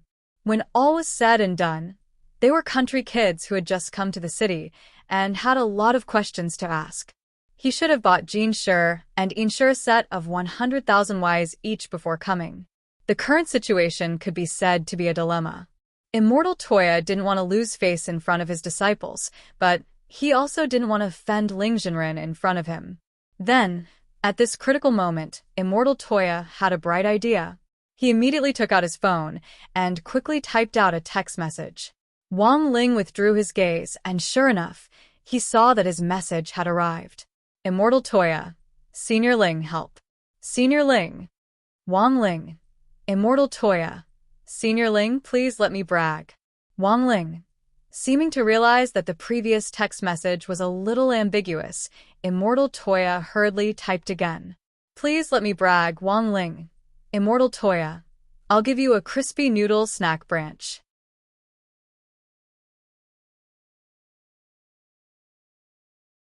Chapter 650. After the medicine was dripped, Immortal Toya quietly waited for the test results. There was a Lingqing acupoint on the chest, which was the place with the densest spirit qi on the surface of a cultivator's body. Therefore, the test medicine had to be dripped on the chest, and the results would usually come out within 5 minutes. If this girl in gray was really in a coma because of the poison, the results would be very obvious. But after 5 minutes, there was no reaction from the spot where the medicine had been dripped. Did it fail? Little Silver tilted his head. No, it's already succeeded. It's just that this girl is a little special. The chi produced by the medicine is actually transparent. Immortal Toya's expression changed to one of slight amazement. He had never seen this phenomenon before, but Immortal Toya clearly remembered that in his family's ancient ancestral texts, there was indeed a possibility that the potion might become transparent, but he had memorized it when he was very young. In addition, there had never been a situation where the potion had become transparent in the last 1,000 years, so Immortal Toya had forgotten that explanation a little, and would need to review it before he would know. There's no other way. I can only take this girl back to my place first, Seniorling. Immortal Toya sighed. Although Immortal Toya had already anticipated from the beginning that this girl of unknown origin might be in a very troublesome coma, he never thought that he might have to face an illness that he had never encountered in his many years as a doctor. After that, Immortal Toya used the guide spell to guide the girl downstairs. He carefully placed her in the front passenger seat and fastened her seatbelt. Once they arrived on Chrysanthemum Island, the girl in gray would have to face a thorough examination, both inside and out. Of course, Immortal Toya couldn't do it alone. He understood the principle that men and women shouldn't touch. He would need the cooperation of Salian Jinren, who had some medical expertise. Immortal Toya directly called Salian Jinren. Hello? Salian Jinren? I've just received a female patient from Seniorling's family, and she's now in a deep coma. Immortal Toya gave her a rough account of his initial diagnosis. Salian Jinren, I know. It just so happens that the rehabilitation medicine you prescribed for Yashian last time is about to run out. How about I bring her to stay on the island for a while? It just so happens that I can help you. Immortal Toya nodded.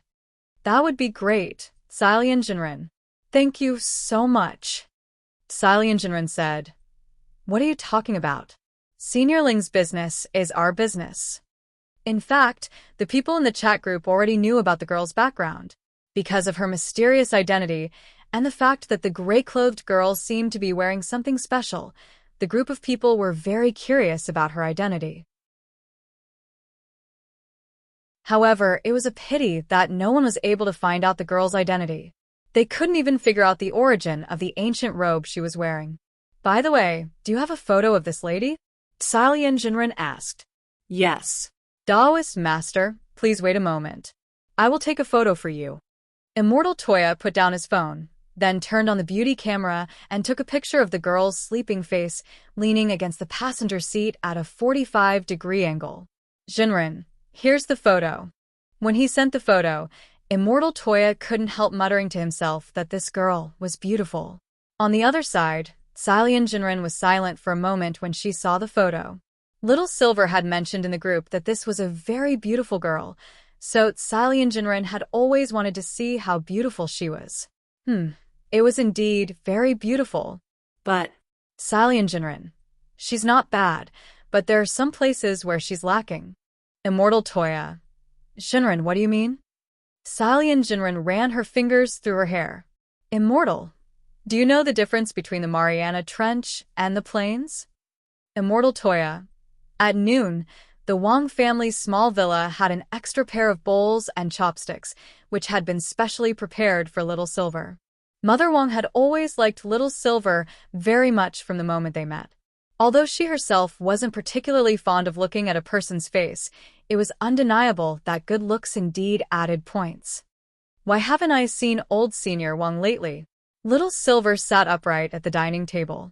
Because Wang Ling was sitting opposite him, he was especially well-behaved with his hands on his thighs, looking very obedient. Grandpa has been cultivating in seclusion recently, Loopy Toad answered mysteriously. Grandfather Wang and the head of Kitchen Knife sect were quickly approaching the time limit for their battle. Grandfather Wang had pretty much finished studying the recipes in the past few weeks, and he heard that he had been practicing his knife skills recently at the Chrysanthemum restaurant, where he used to work. In the last few days, Grandfather Wang had been going out before dawn every day in order to improve his knife skills. Loopy Toad stood guard at the door and immediately knew what was going on. Wang Ling nodded. Although he had been busy with the midterm exams and was about to be tossed about by the summer camp, he had always been concerned about his grandfather. His grandfather had never once thought of cooling down his passion for cooking, even though he had reached an advanced age. Come to think of it, Wang Ling remembered that when Grandfather Wang was young, he had been a famous chef at Kakaro Restaurant. No one could match his self-created cloak knife technique, and he had won various awards all over the country for his exquisite knife skills. Now, these medals were locked in the old man's house in the countryside. Wang Ling remembered going to see it once when he was very young. It was filled with medals, trophies, and certificates, and they were all genuine immortal gold. When he was young, Wang Ling remembered that someone had persuaded the old man to sell his medals and buy a house in the city. Given the capital he had accumulated when he was young, he could have casually sold one of his medals for a down payment on a house in downtown Shanghai City, but he couldn't do that now, of course. Among all the achievements the old man had made, the most impressive had to be when he had participated in the first international knife nurturing competition at the age of 30. He had once again won an international award with his cloak knife technique and had even been given a title. As for what the title was, Wang Ling couldn't remember. It was a story he had heard when he was young. Wang Ling turned to look at Mother Wang telepathically with a puzzled expression. Mother Wang said as she arranged the tableware, "You don't remember? When your grandfather participated in the first international knife nurturing competition, he directly won the championship with his knife technique and was given the title, Clear Sky Knife Luo." Wang Ling nodded. Right. That's it. Clear Sky Knife Luo.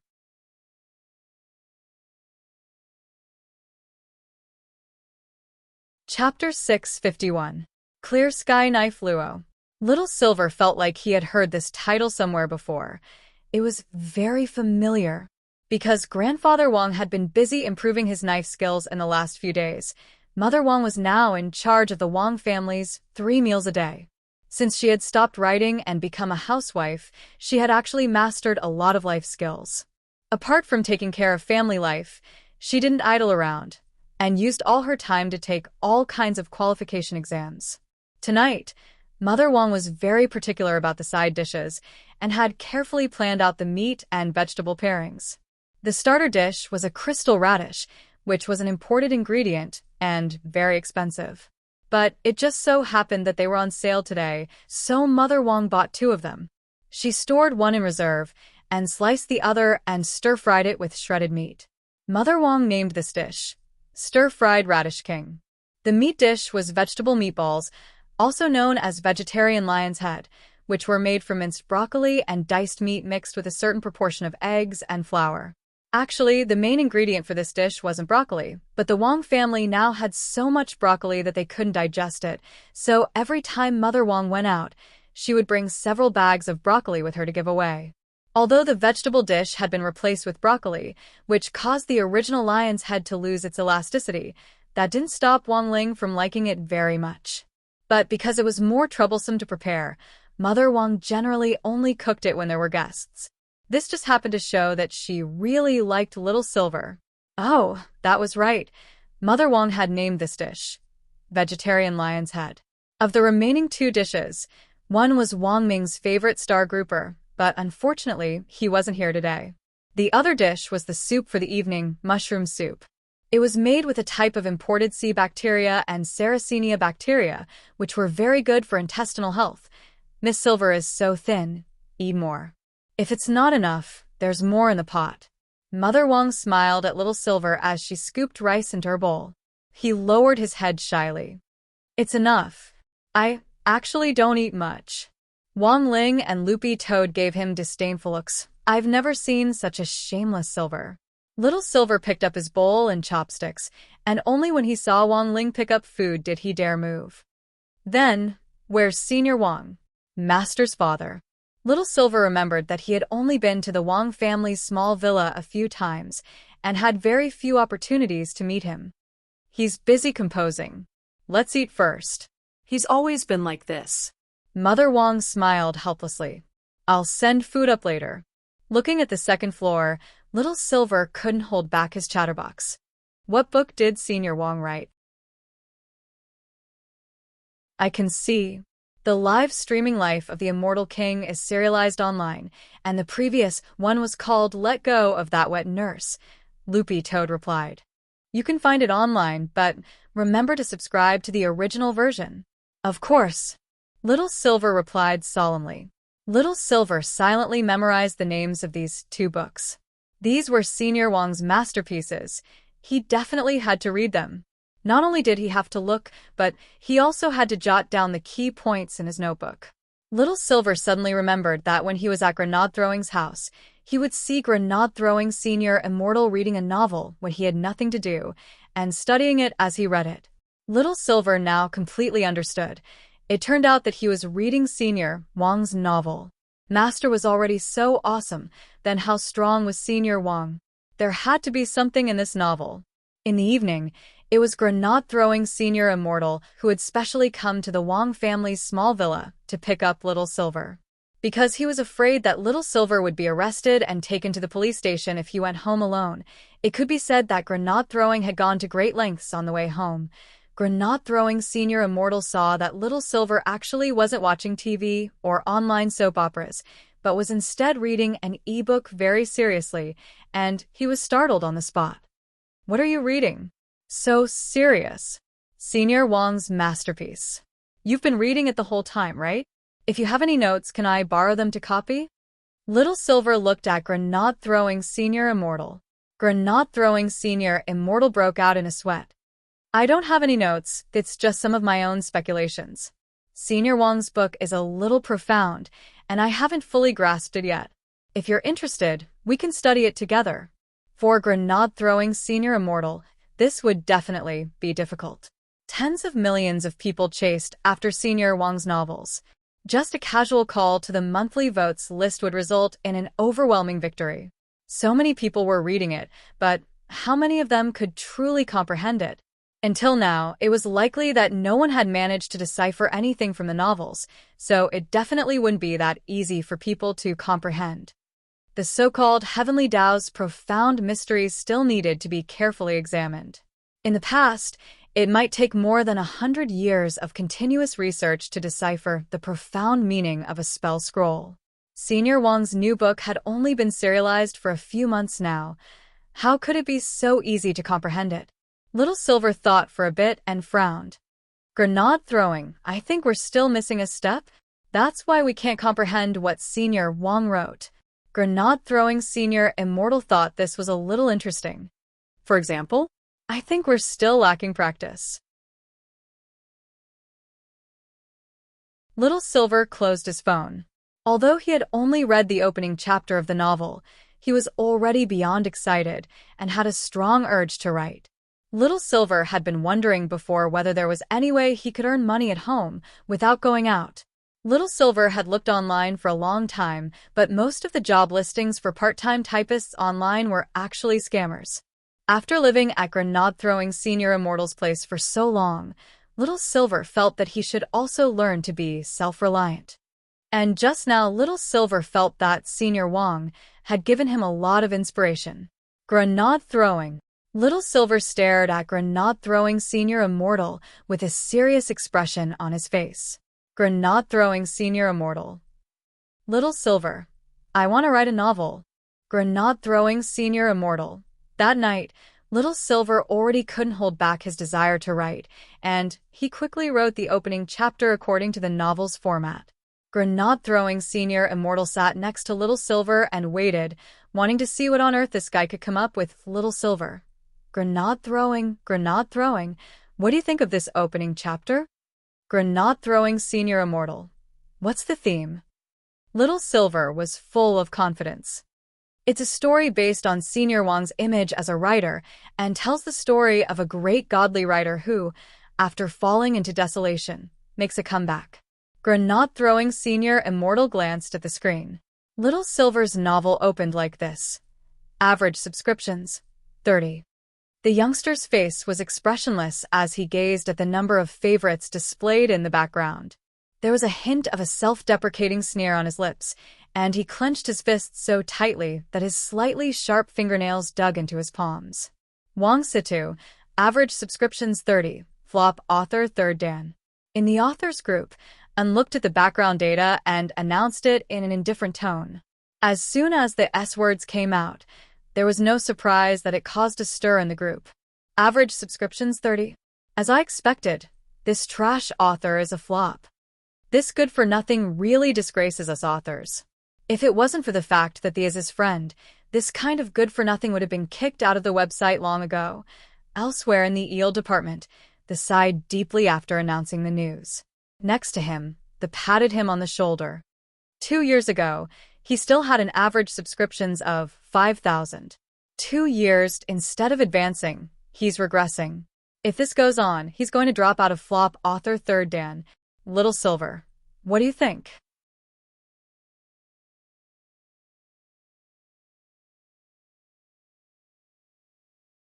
Chapter 652. It was July 23rd on Sunday in the 13th week of the semester. It was still the office on the top floor of that high-class office building in the heart of the city. In the lady of the castle's office, the tall and sturdy lord of the castle, who was dressed in a black robe and had a full beard, had unexpectedly arrived in the morning. They were about to receive the most important guest of Mo Immortal Castle, so they had to show the highest hospitality, a cup of milk powder made from 800-year-old spirit rhinoceros milk, plus 2 pieces of rock candy.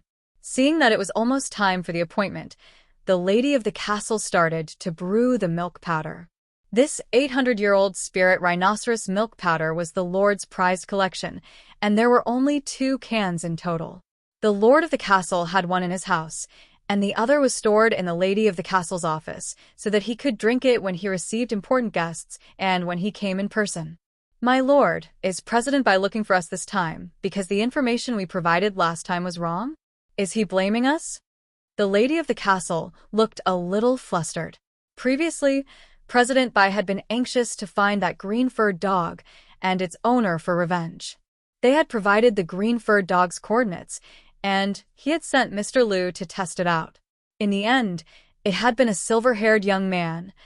Our information has always been accurate, and it's impossible for us to be wrong. It's precisely because of this that President Bai is looking for us again this time. Sitting in his boss's chair, the lord of the castle interlocked his fingers and cupped his chin as he said, "As for last time, my venerable self doesn't think our information was wrong, but that the other party was on guard and tampered with it in advance." "This, what do you mean?" The lady of the castle was puzzled. "This subordinate is slow-witted. Please explain, my lord." The lord of the castle's expression darkened. Our Mo Immortal Castle's soul mark is unique and very secretive, and is an important tool for providing us with a huge amount of information. However, we can't rule out the possibility that an almighty could discover the soul mark and even transfer it without us noticing. The lady of the castle was alarmed. "My lord, are you suspecting that someone transferred the soul mark on that green-furred dog?" "I'm afraid so." The lord of the castle nodded his head. "Even so, we can still deduce 2 things. First, the relationship between that silver-haired young man and that green-furred dog is unusual." "My lord, you're absolutely right." The lady nodded. "We've already photographed this silver-haired young man and this green-furred dog walking together, but what is the second point that the lord is talking about?" The lord of the castle replied, "The second point is that the owner of this green-furred dog definitely isn't an ordinary person. I'm afraid he's an extremely powerful almighty. Being able to transfer our Mo Immortal Castle's soul mark without a trace isn't something an ordinary person can do. As for whether the owner of the dog is the young man in the villa, it still needs to be verified. If he was an extremely powerful figure, the castle lord really couldn't associate such a big figure with a young man." Although the 10 generals dispatched by Mo Immortal Castle had suffered a crushing defeat at the hands of this mysterious and unfathomable youngster, whether or not the other party was the Almighty who could transfer the soul mark had actually yet to be verified. From the information that the fort lord currently had, whether it was that green-furred dog, that silver-haired young man, that great death-courting senior, and even that young man called Ajwa whom he had always called the root of all evil, None of them were simple characters. Furthermore, this Audiobook was currently in the limelight. These characters looked complicated, but in fact they were very simple. If everything was attributed to that youngster, then it was very easy to explain. Have you found anything on that youngster? Thinking this, the lord of the castle frowned. Previously, they had sent out a number of intelligence agents to investigate the identity of that mysterious youngster, but the responses they had received were all pixelated. We've found a little. The lady nodded. This time, our intelligence agents started with the people around this youngster and were able to gather information on this family. Then, in a roundabout way, they found a very mysterious place where this youngster often goes to study. A place to study? The lord of the castle was blank. Logically speaking, even if this youngster wasn't the same person as that almighty, he shouldn't be too weak, but he had actually gone to study. Sure enough, did outstanding people secretly take remedial classes? Where does this youngster study? Which sect? The lord of the castle couldn't help drinking a mouthful of milk. He also wanted to register for a class later. Number 60 high school. The lady answered truthfully. Then, with a pft, the lord of the castle directly spat out a mouthful of milk. He was alarmed. Why was it this damn place again? Less than 10 minutes after the lord of the castle and the lady's conversation, President Bai finally showed up. This time, the person next to President Bai wasn't Mr. Liu or Elder Zhuowu, but that sissy-looking Elder Ji Xing. When President Bai showed up, Elder Ji Xing was applying foundation to his face with a powder puff. This time, President Bai had come to ask for specific information on that youngster. When the lord of the castle learned from the lady in advance that this youngster was a student at No. 60 high school, he inexplicably felt a little nervous. In fact, there really weren't many places that the lord of the castle could call damn places. While Mo Immortal Castle's intelligence network was outstanding because of its enormous network of spies, there were some places where the network hadn't been set up. For example, Huaxiao Alliance HQ, the family apartment where Wei Ji lived, and any place that had anything to do with the 10 founding generals were off-limits for intelligence spies.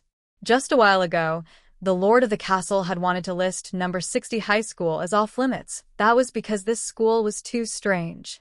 It seemed that all the almighties who had been caught recently had something to do with this school. But the lord of the castle never expected that even the youngster whom they had been so painstakingly investigating for so long was actually a student at this high school. Such a valiant youngster was actually studying at a foundation establishment high school. The lord of the castle couldn't help twitching his lips as he felt like his 3 views had already been shattered. When President Bai entered, he didn't say anything as he found a sofa and sat down. The lady brought the cup of spirit rhino milk over, but the other party didn't even look at it. Have you prepared the information we asked for? Next to President Bai, that Elder Ji Xing asked. Since it's President Bai's request, we've naturally prepared it. The lord of the castle stretched out his hand, and the lady handed him the prepared information. It was a very small USB flash drive with all the information inside. But the moment he handed over the USB flash drive, the lord of the castle hesitated a little. He stared at President Bai and smiled awkwardly. That, President Bai, are you sure you won't reconsider?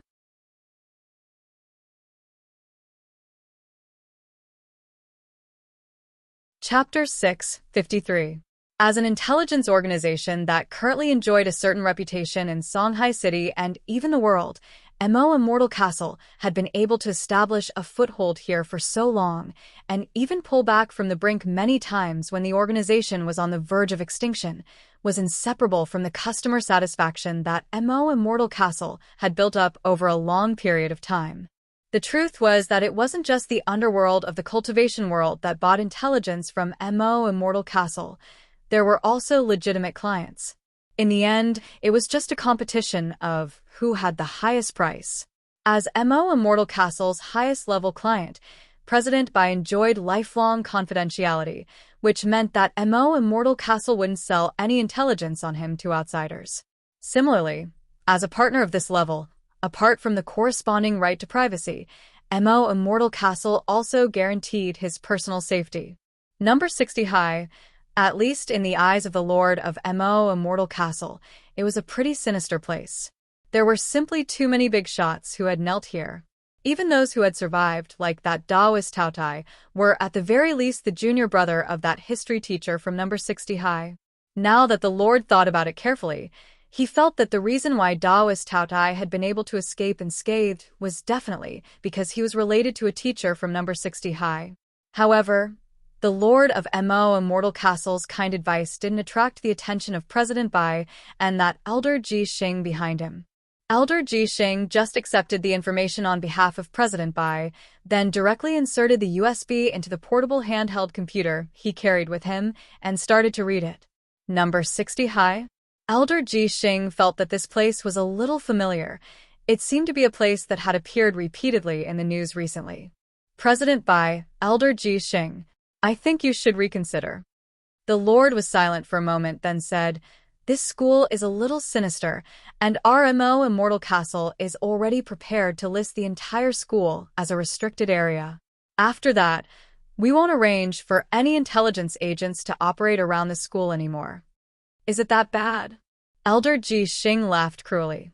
I remember now, that Director Zhua, who's in the limelight now, didn't he graduate from this school?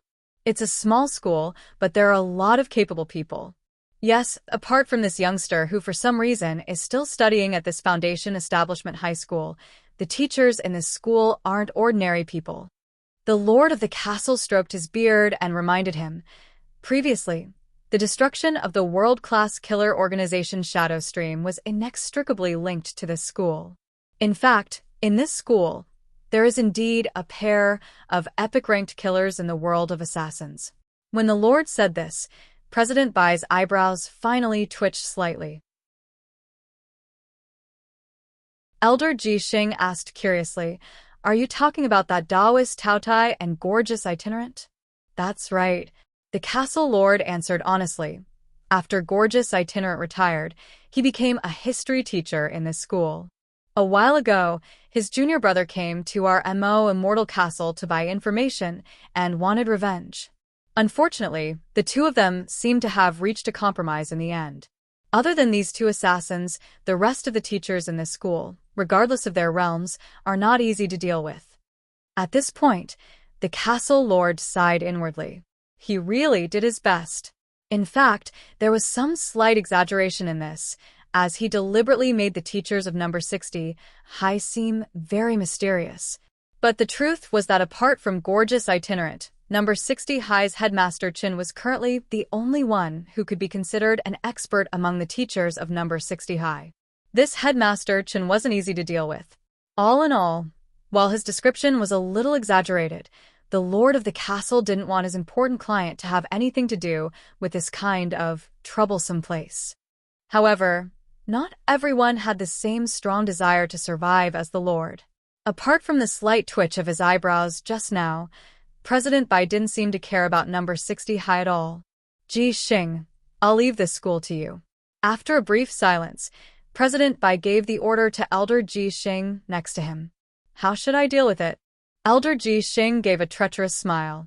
Raise it to the ground, President Bai said lightly. All right. Elder Ji Xing nodded. This wasn't the first time they had done this. It was just that the scope this time was much wider. It was just a Foundation Establishment High School. Apart from one or two teachers who were more difficult to deal with and that mysterious youngster, it was basically a one-sided massacre. Instead, Elder Ji Xing felt a little excited. When the time came, as long as President Bai used the Wuji umbrella to divide number 60 High School District into an independent space, Elder Ji Xing would be able to sneak into the space and do whatever he wanted. A confident smile appeared on Elder Ji Xing's face. It was a standard smile, with a dagger hidden behind it. Don't worry, Lord President, I'll definitely handle it beautifully. That good-for-nothing Zhuowu is too soft-hearted, but I'm different. The lady was also blank when she saw his expression. I haven't asked President Bai, who is this elder? Ji Xing looked at President Bai, who raised his hand to indicate that Elder Ji Xing could reveal his identity. Elder Ji Xing looked at the lord of the castle. I forgot to introduce myself to the two of you. My name is Ji Xing, and I am President Bai's #1 weaponsmith. I've been studying on Sun Island all these years, and I only returned to Lord President's side not long ago. When I was studying on Sun Island, some people called me Sonico. Sun Island? The lord of the castle narrowed his eyes. He hadn't realized that this elder Ji Xing was actually an overseas returnee. But when it came to studying on Sun Island, the lord of the castle immediately had some ideas about this elder Ji Xing. Judging from his tight-fitting attire, it was very likely that he had been studying ninjutsu from Sun Island. That place was the size of a pellet to begin with, and for him to specially go there to study, it definitely had something to do with ninjutsu. The lord of the castle smiled slightly. It seems that Mr. Ji Xing is proficient in ninjutsu? I can't be considered proficient. It's just my own understanding. Elder Ji Xing smiled. But when it comes to my path of seeking the Dharma, there are too many stories on it. For example, on Sun Island, I once encountered a very powerful baldy who used the one-punch ninjutsu, which almost made me suffer a great loss. The lord of the castle. And the result? Fortunately, I only lost an egg. Elder Ji Xing smiled. Previously, my alias was actually Sonic.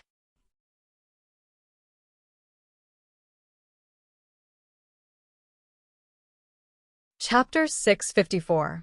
In the Lady of the Castle's office, President Bai and Elder Ji Xing had already left after obtaining the documents they wanted. The lord of the castle's fingers were crossed as he stared ahead with a profound gaze, still feeling very sorry for President Bai's decision to attack number 60 high. The lady would never forget this solemn expression for the rest of her life. In her memory, Mo Immortal Castle had been on the verge of collapse several times, but the lord had never looked as constipated as he did today. In fact, the lady knew very well why the lord was persuading President Bai. It was because President Bai was currently Mo Immortal Castle's most important source of income and guest. If this guest died, Mo Immortal Castle would have to look for someone else. What do you think President Bai's chances of winning are? The lady looked at the lord and couldn't help asking. 10% or even lower. That's scary. The lady was stunned. In her opinion, President Bai's strength was already exceedingly high. Furthermore, this overseas returnee Elder Ji Xing's aura was clearly higher than Mr. Liu's, and he was an out-and-out super expert. For such an expert to slaughter a foundation establishment cultivator, it would be as easy as slaughtering a chicken. But the lord actually didn't think he had the slightest chance of winning in the face of a foundation establishment high school. How little confidence did he have in President Bai and the others for him to make such an assertion? There are times when people have to believe in metaphysics. The lord was very insightful, and his expression was unperturbed. I didn't believe in metaphysics before, but have you noticed that as long as the information we receive has anything to do with number 60 high, nothing good will come out of it? The lady was blank. Thinking about it carefully, she realized that it was true. The lord sighed. With Elder Ji Xing's death, President Bai's left and right arms have all been broken, and I'm afraid he won't be able to hold on for much longer. Given our current financial situation, we can survive for half a year at most, which is far from enough. We have to look for our next target as soon as possible. The lady had no idea that the lord was actually already thinking about what to do next. The lord sighed. Go look through our previous client profiles and see if there are any who currently have a deep cooperative relationship with us. Sell them some information on Elder Ji Xing, the lady. Lord, you mean? What I mean is, you should go and see if there are any crematoria or coffin clients. Sell them information on Elder Ji Xing so that they could prepare in advance. I have a strong feeling that Elder Ji Xing will definitely be in the center of the funeral. But Castle Lord, Demon Hunters Association is our important cooperative client. We've signed a confidentiality agreement. This confidentiality agreement is only for when one is alive. It doesn't say after one's death. It was a busy Sunday. At home, Wang Ling scrolled through the class group chat, which hadn't been idle for even a moment. According to the excellent gossips by Dopigua, Mother One was holding a food tasting event at 4 in the afternoon to invite parents who were free to try her new dishes. The scariest thing was that quite a number of parents actually agreed. The parents didn't know how scary Mother One was, But as people who had been through it, no one knew better than the students from number 60 high how scary this kitchen maid was. Mother One's Fan Bingbing conned me pretty badly last time. I wonder what she'll come up with this time. Dopigwa typed in the group with lingering fear. Superchin laughed through the screen and couldn't help replying, "Everyone, do you still remember the Shadow Stream killers who invaded our school last time?" Everyone. Superchin. One of them snuck into the school canteen and was killed by Mother One with a spoon. I've been thinking that this might be a quicker way to die. Eating slow food might be even more painful. Everyone. Wang Ling. As the saying went, know yourself and know your enemy, and you will emerge victorious. Elder Ji Xing hadn't thought much of this small foundation establishment high school at first, but, recalling the Lord of Mo Immortal Castle's repeated advice, he decided to come to number 60 high to take a look first. Elder Ji Xing had deliberately disguised himself before going out.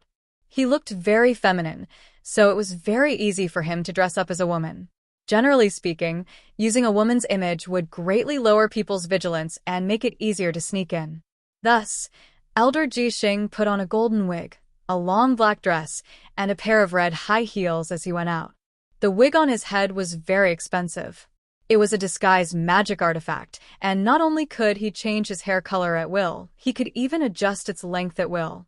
The most important thing was that the wig was stuck to his scalp the entire time and would blend in with every inch of his scalp, so it wouldn't fall off easily and cause any embarrassment. Elder Ji Xing was very curious about number 60 high. Qingyun Road in Peiyuan District, this was where number 60 high was located. Elder Ji Xing looked up at the sky and noticed that there was a very thick barrier around number 60 high. This school is so run down, but the barrier outside is very thick. Elder Ji Xing couldn't help muttering in his heart. He didn't know that number 60 high's defensive measures had actually already been very good after several enemy attacks. Actually, just 2 months ago, number 60 high didn't even have a decent barrier. Elder Ji Xing had initially wanted to sneak in, but now it looked like he could only break in through the front gate. In the end, when he arrived at number 60 high's front gate, he was greatly disappointed by the scene in front of him. This school was a little small. Not only was it small, its basic facilities weren't very comprehensive. Even through the main gate, he could feel the thick air of history and vicissitudes from the school. Elder Ji Xing didn't want to get close to the dilapidated stone sculpture at the entrance at all. The metal ball on it was covered in rust, the stone platform was covered in moss, and there were even small mushrooms growing on the side. How many germs were on it? Just looking at it, Elder Ji Xing couldn't help shuddering. He was a germaphobe. Elder Ji Xing decided that when they officially charged into the school tomorrow, they would blow up this broken stone sculpture first. He felt that every inch of this cramped school should be cleaned up. Parent, may I ask which teacher you're looking for? Did you report it in advance? Old Lee, the school guard, had noticed the blonde girl in front of him right away. Elder Ji Xing smiled slightly and changed her tone to that of a sweet and pleasant girl. Sir, it's like this. Just as Elder Ji Xing was about to make up a reason to fool her and then enter number 60 high to take a look, he never thought that the school guard would directly say, "Parent, are you here to participate in Mother Wan's food tasting?" Food tasting. Elder Ji Xing was blank. Before he could come back to his senses, Old Lee directly opened the gate and let him in. "Parent, this way, please. Turn right for the canteen."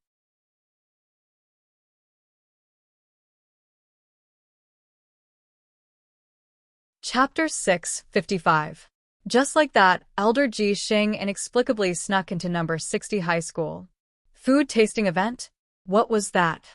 In order not to arouse this school guard's suspicion, Elder Ji Xing went to the entrance of the canteen building on the right under Old Lee's gaze. Then, he saw a sign at the entrance with the words "Food Tasting Event for Parents" written on it. It really was a food tasting event. Just how bored was this school? Why did they organize such an event? While Elder Ji Xing was staring at the sign, an old auntie in a chef's uniform came out of the building and stared at him with a smile on her face. "Parent, are you here to participate in the food tasting event?" This old auntie in a chef's uniform was none other than Mother Wan, and her smile at that moment was very kind. Elder Ji Xing. Elder Ji Xing had wanted to ask where the washroom was and pretend to sneak away in search of it, but he had only let out an before Mother Wan directly grabbed his arm and pulled him into the room. That's great. I knew it. They're still very honest parents. I sent out a hero invitation for this food tasting event a week ago, but in the end, the dishes were all prepared today, but no one showed up. Suddenly, they all said they had something to do. I've been waiting at the entrance for a long time. I've finally caught a parent alive. Elder Ji Xing. Not far behind Elder Ji Xing, Old Li, who was at the entrance, watched Mother Wan pull Elder Ji Xing inside and heaved a slight sigh of relief. It was indeed Mother Wan's food tasting event today, but no parents had come at all. Although he understood what the parents were thinking, Old Li felt that Mother Wan was a little too pitiful. She would definitely be very sad if no parent came. Just as Old Li was wondering whether he should find a few people to pretend to be parents for the food tasting event, he happened to see Elder Ji Xing, disguised as a beautiful blonde, standing at the school entrance. Although this parent looked a little unfamiliar, she was in any case a living parent. Old Li didn't even think about it before opening the gate and letting her in outside the school. After seeing the blonde enter, a little brother in plain clothes silently took out his phone to make a call. The person he was talking to is none other than Jiang Haifu, the head of Kitchen Knife Sect. Sect head. How's the situation? The little brother glanced at the name list. I've already stopped all the parents who came to participate in this food tasting event. But a parent still went in. This parent doesn't seem to be on the list. How many parents? Just one, the Kitchen Knife Sect master sighed. One. What a pity. However, we've already achieved our goal by intercepting the other parents. After all, saving a life was better than building a 7-storied pagoda. No one else had tried Mother Wan's dishes before, but Jiang Haifu had tried them long before school started. As a golden core cultivator, he had almost perforated his stomach. He knew Mother Wan too well. The scariest thing about her cooking wasn't that it was poisonous. Instead, it was the beauty of the poison. The dishes that were brought out looked very decent. From the plate presentation to the decoration, they were all very exquisite. Even the taste was very normal. However, a terrible chemical reaction would occur when they entered the stomach. Therefore, in the eyes of Jiang Haifu, the master of the Kitchen Knife Sect, these dishes were actually like the beautiful poisonous mushrooms in the forest. Sect master, what should we do now? You'd better keep an eye on them. If anything happens to this parent, remember to call an ambulance. Very well, sect leader. The little brother nodded obediently. But sect leader, I'm a little puzzled. But sect master, I'm a little puzzled. Why aren't the parents protesting? Jiang Haifu, the Kitchen Knife Sect master, replied, most of the parents actually don't know how terrifying Mother Wan's cooking is. I stopped them to give her some face. She's already a senior at number 60 high, and it's not easy for her to devote herself to studying new cuisine. As for why I'm taking so much trouble to think of her, it's actually very simple. The little brother, Jiang Haifu, the Kitchen Knife Sect master, covered his face and laughed bitterly. She's my Shifu. The little brother, number 60 high's canteen was very big, and it was a standard 4-person table. Mother Wan enthusiastically pulled Elder Ji Xing into the canteen. His head was full of fog, and he had no idea what on earth was going on. There was no one else in the empty canteen, and he and this enthusiastic kitchen lady were the only 2 people left. With a blank expression on his face, Elder Ji Xing was led by Mother Wan to a seat. There were 10 dishes on the table, and in order to maintain a sense of mystery, they were all covered by covers. Elder Ji Xing sighed in his heart. He was now at the scouting stage, and he couldn't directly make a move like this. There was no other way. He could only endure and finish all the dishes here for now, then pretend to leave the school and think of a way to sneak in and explore. That was what Elder Ji Xing thought with a sigh in his heart. When he raised his head, he saw that the kitchen lady in front of him already looked like she was about to burst into tears. I'm so touched. This parent, you're the only one who's invited today. Elder Ji Xing took a deep breath, wondering if it was because this kitchen lady's cooking wasn't good. so no parent had dared come.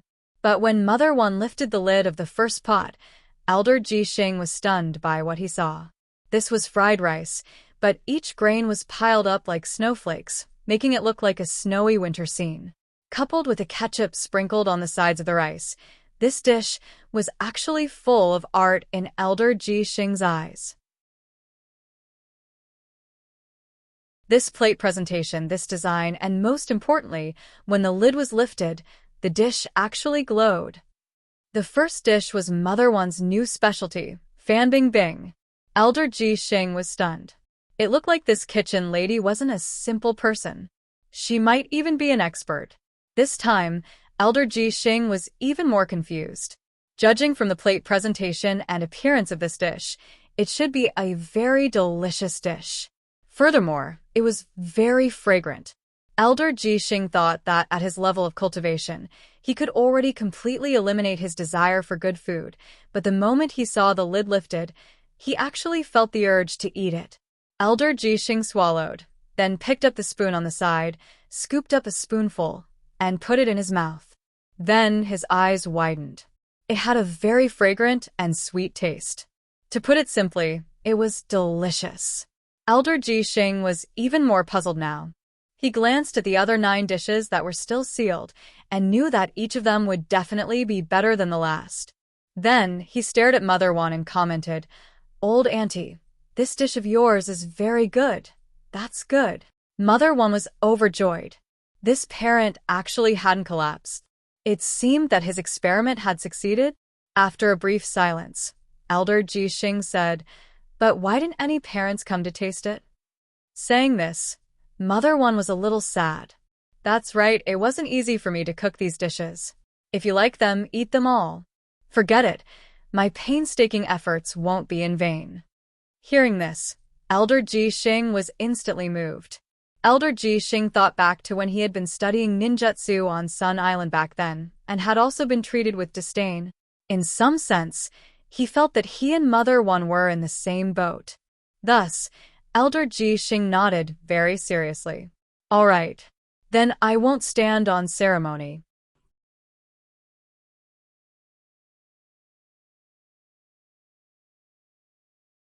Chapter 656. It was just the first dish of fried rice, which had an incomparably refreshing and sweet taste, but it actually moved Elder Jixing in a way that he hadn't felt in a long time. Sure enough, was this what a mother tasted like? Elder Jixing suddenly felt his nose sting a little. His mother had died very early and left when he was very young. Growing up, Elder Jixing had never felt a mother's love, and in that moment, tears actually welled up in his eyes as an inexplicable echo rang out in his heart. What is filial piety? What is love? What is maternal love? And most importantly, Elder Jixing couldn't help looking up at the sky. This fried rice reminded him of his mother in the depths of his memories, who knew if his mother was doing well on the other side of the heavenly state. Why was he looking up at the sky? It was to hold back the tears that were on the verge of flowing out of his eyes at this thought. Elder Jixing felt a little ashamed. He had cultivated hard for many years and had a profound realm, so he thought that he wouldn't be shaken by anything. But in that moment, he was actually forced to almost cry by a golden core kitchen lady's fried rice. It was actually quite embarrassing to say this out loud, so Elder Jixing could only bear with it. After he calmed down, Elder Jixing looked at the 9 uneaten dishes and was suddenly a little afraid. He was afraid that if he ate one dish, he would feel the urge to cry. What would happen then?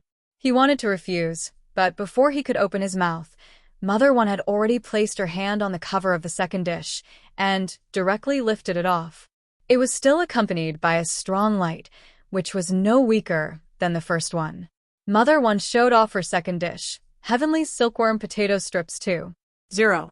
Because Heavenly Silkworm Potato Strips often caused insomnia and blocked spirit energy after eating version 1. 0. Mother One had improved the cooking method of the Heavenly Silkworm Potato Strips on this basis to introduce the current version 2. 0. In fact, all the dishes tasted here were version 2.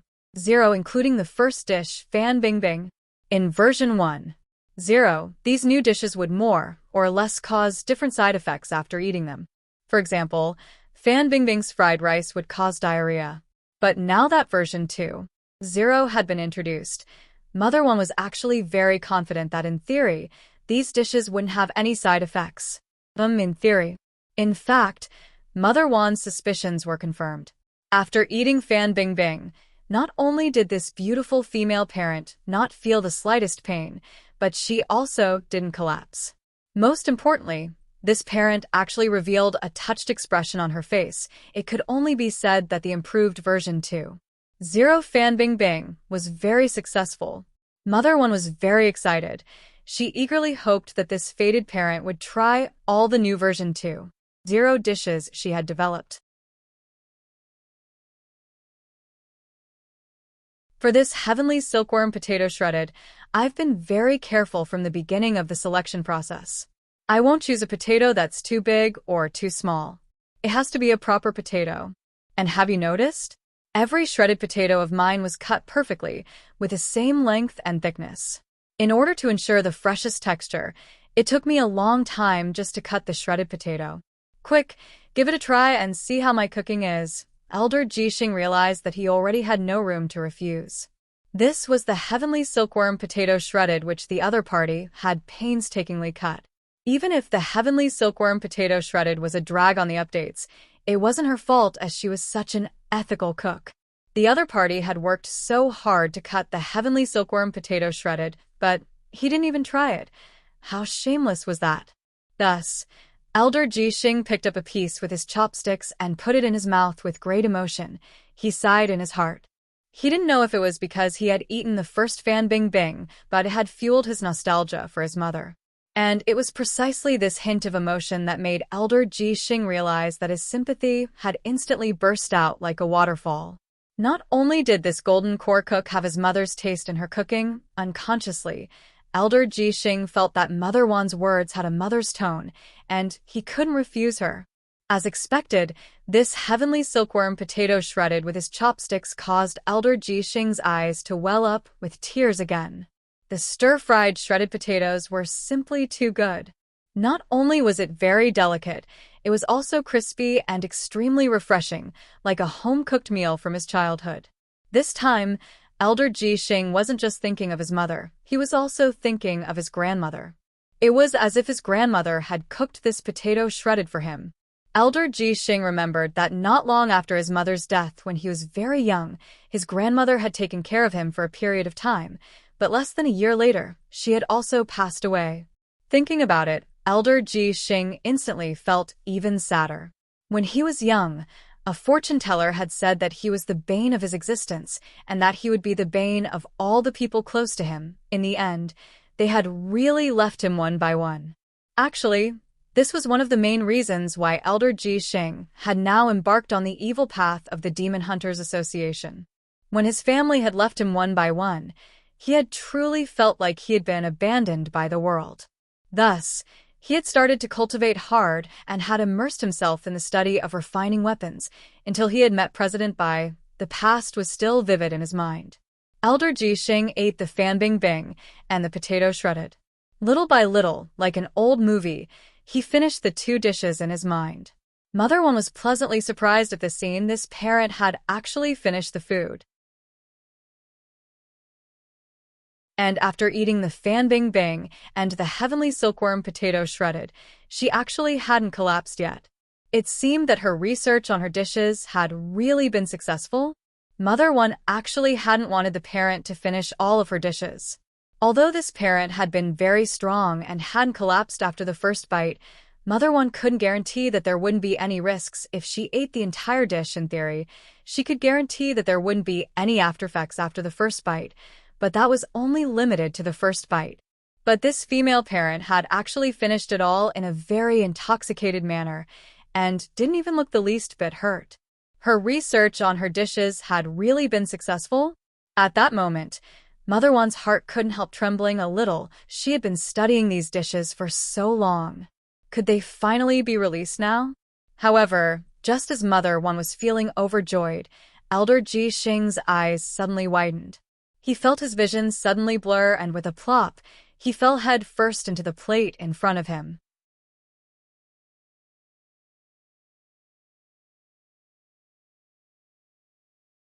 Chapter 657. This mother one's heart suddenly tightened. After sensing for a while, she discovered that this female parent was still breathing and instantly heaved a sigh of relief. It seemed that this parent had just fainted. After all, this female parent had eaten 2 of her dishes, and most importantly, she had finished them. But the side effect of fainting wasn't with the fan bing bing and the heavenly silkworm potato strips. Mother One felt that it was a little strange. Logically speaking, only the 3rd dish, holy shit tomato, could cause this sort of instant fainting. But after the improvements in version 2.0, Mother One was still very confident that just 1 mouthful would definitely be fine. She just couldn't eat more. Staring at the female parent who had collapsed on the table, Mother One sighed and then took out a bottle of emerald green pills which she had prepared herself. This pill was called the empty stomach cleansing pill. As long as one was eaten, it could instantly dissolve everything in the stomach, including the toxins in the body. Of course, this was an emergency medicine and would only take effect within 3 minutes of eating something wrong. If you ate it too late, you would have to be sent to the hospital for manual gastric lavage. Mother One poured out 1 pill and wanted to feed it to Elder Ji Xing, but just as she stretched out her hand, Elder Ji Xing's head suddenly moved, and he stood up on his own. Mother One. Elder Ji Xing opened his eyes hazily, with a dazed expression on his face. He rubbed his eyes and felt a little dizzy. But very quickly, this symptom disappeared, and was replaced by a head full of fog. He remembered that he had been about to eat the next dish, but why didn't he have any memory of the previous 2 dishes? Seeing Elder Ji Xing's dazed expression, Mother One immediately had an idea. From this female parent's blank expression, she guessed that the other party might have lost her memory, but the problem was that the side effect of memory loss wasn't from these 2 dishes. Could it be a combination of toxins? Mother One thought of a theory, because no one had ever been able to eat 2 new dishes in a row. Now, this female parent had eaten 2 dishes in one go, and had even eaten them clean. After the toxins from the 2 new dishes had been combined, a brand new side effect was formed, and the side effect of the fan bing bing and the heavenly silkworm potato strips was fainting and temporary amnesia. After thinking it over, Mother One felt that this was the only reasonable explanation. Even she didn't expect that there would be such an operation.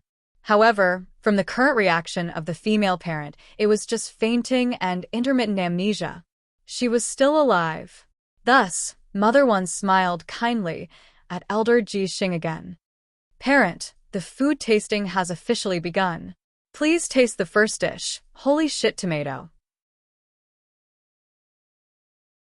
As soon as she said this, Mother One directly lifted the 3rd lid. Elder Ji Xing. Wait. The food tasting has just begun? Then why were there 2 empty plates before the 3rd dish? Mother One gave Elder Ji Xing a brand new pair of chopsticks. Parent, these are your chopsticks. The first 2 dishes had already been eaten by other parents. Because they were too delicious, they finished them all. You came at the right time. Elder Ji Xing, are there any other parents? Mother One smiled. Yes. But she had already finished eating and went back. I still have other things to do later, so I'll need you to appraise the remaining dishes. Elder Ji Xing was stupefied. Was that so? Before Elder Ji Xing could think about it carefully, Mother One had already started to introduce the 3rd dish. Holy shit tomato, version 2.0. Not only had the tomato ingredients been further improved, but even the white granulated sugar of this dish had been upgraded. This wasn't ordinary white sugar, but the Qin family sugar, which was produced in abundance in Jiangzhou City, formerly Guangling Prefecture City, which was known as the ancient capital. Each caddy was sold in immortal gold. Don't look at my tomato salad. These aren't ordinary tomatoes, and I was very careful when I picked them out. This sugar is from the Qin family in Jiangzhou City, which I bought with my retirement salary. I added a total of 3 spoonfuls to this tomato salad. Hurry up and try to see how my cooking is. Elder Ji Xing realized that he already didn't have any leeway to refuse. This was the famous Qin family sugar which he had spent a lot of money to buy. This was a famous seasoning. Furthermore, he had come all the way here, but hadn't even tried a single dish. Even if his initial goal had been to sneak into number 60 high to scout the place, since he had come in under a disguise, he had to put on a good show. He absolutely couldn't arouse this kitchen lady's suspicion. And most importantly, this was a dish that the other party had painstakingly made. Wouldn't it be embarrassing if he didn't even try it? It hadn't been easy for the old lady to make these dishes. How could he waste her good intentions? Thus, Elder Jixing picked up a tomato salad covered in sugar and put it in his mouth. This was in a flash. Tears welled up in Elder Jixing's eyes. This tomato salad was simply too good. The sourness of the tomato combined with the sweetness of the Qin family's sugar perfectly blended the two flavors together, and he was extremely moved. This time, Elder Jixing thought of his grandfather. His grandfather had taken care of him after his grandmother had passed away and was best at making salad. Unfortunately, not long after his grandfather had taken care of him, he had gone to look for his grandmother. Elder Jixing couldn't help sighing in his heart. This tomato salad was filled with the flavor of his grandfather, whom he missed so much. When he came back to his senses, Elder Jixing realized that this tomato salad had already been swept clean by him. Elder Jixing wiped the tears from his eyes. When he came back to his senses, he saw that the kitchen lady, who had originally had a kind gaze, was now staring at him with eyes as wide as bronze bells. It was as if she was looking at a lab rat. But when Elder Jixing rubbed his eyes, he saw that the kitchen lady's expression had changed back to a kind one with a slight smile on her face. Was this an illusion? In fact, it wasn't Elder Jixing's illusion just now, but Mother One observing his reaction. She actually wasn't sure if there would be any new side effects. A few seconds later, Mother One saw Elder Jixing plunge headfirst into the third plate. Mother One. It seemed that the side effects of fainting and amnesia from the first two dishes hadn't completely disappeared.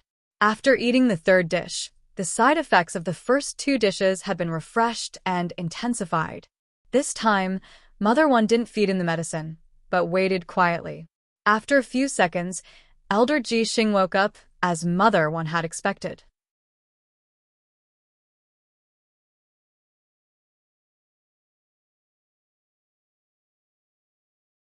Chapter 658. This time, Mother One had prepared a total of 10 dishes, and Elder Jixing had been tricked into finishing the 9th dish under Mother One's persuasion. Then, he nodded and plunged into the 9th empty plate in front of him. For some reason, Mother One's conscience ached a little. There was still one last dish left. This wasn't an ordinary fried meatball, but it was a truly new dish that Mother One had come up with recently, because no one had tried version 1.0 of this dish before.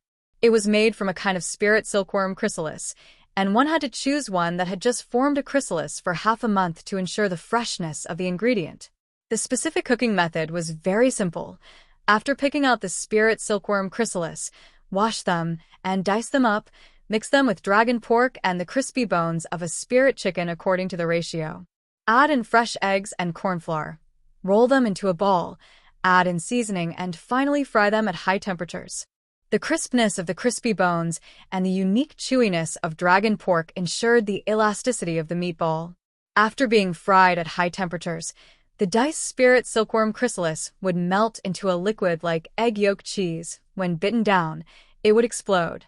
Mother One felt that this idea of hers was very genius. However, she had only put the fried meatballs in the fridge the last time and had planned to have someone try them the next day. In the end, the next day, all the fresh food in the fridge had actually rotted. Thus, Mother One hadn't taken this fried meatball out for anyone to try. However, she had given it a very nice name: Crispy Chrysalis Balls. Now, Crispy Chrysalis Balls had already reached version 2.0 after Mother One's own modifications. The crispy chrysalis balls now wouldn't cause the food around them to rot or go bad, but it was really hard for Mother One to imagine what kind of adverse reaction this female parent, who had already eaten 9 of her dishes in a row and was still suffering from amnesia, would have when she ate this last fried meatball. Mother One's conscience ached a little. After all, she had never tested this crispy chrysalis balls before. What would happen if there was an adverse reaction when it was put together with another dish she had eaten before? So, in order to prevent this from happening, Mother One almost subconsciously decided to put away the last dish before the female parent woke up. Unfortunately, she was still one step too late. Just as Mother One was about to put away the plates, this female parent suddenly stretched out her hand and tightly grabbed her wrist. Mother One then saw this parent raise her head with an intoxicated expression as she stared at her and muttered, "The food tasting begins now." Mother One was startled. Holy shit! This parent's head had been damaged from eating. Furthermore, she felt that this parent was a little too strong. Mother One gripped her wrist tightly and wouldn't let go. No wonder this parent was fine after eating so many dishes. It turned that her realm wasn't low.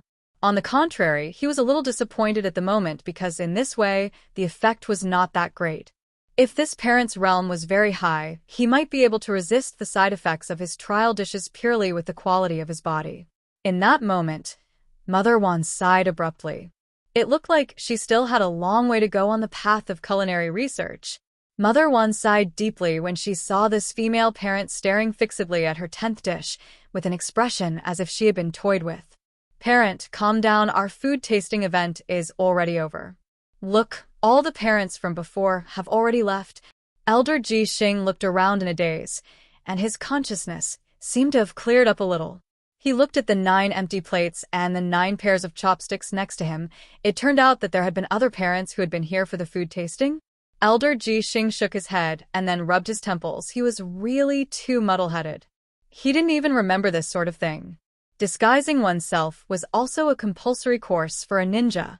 As an overseas cultivator who had returned from Sun Island to study, Elder Ji Xing felt a little ashamed at that moment. He had actually made such a rudimentary mistake while hiding in enemy lines. "Sorry." Elder Ji Xing let go of her. "My good intentions were a little muddled." But Elder Ji Xing was actually a little puzzled in his heart. For some reason, he felt like he was forgetting something. "It's fine, parent." Mother One gazed kindly at the female parent and just wanted to urge her to leave as soon as possible. "The 10th dish is our freebie.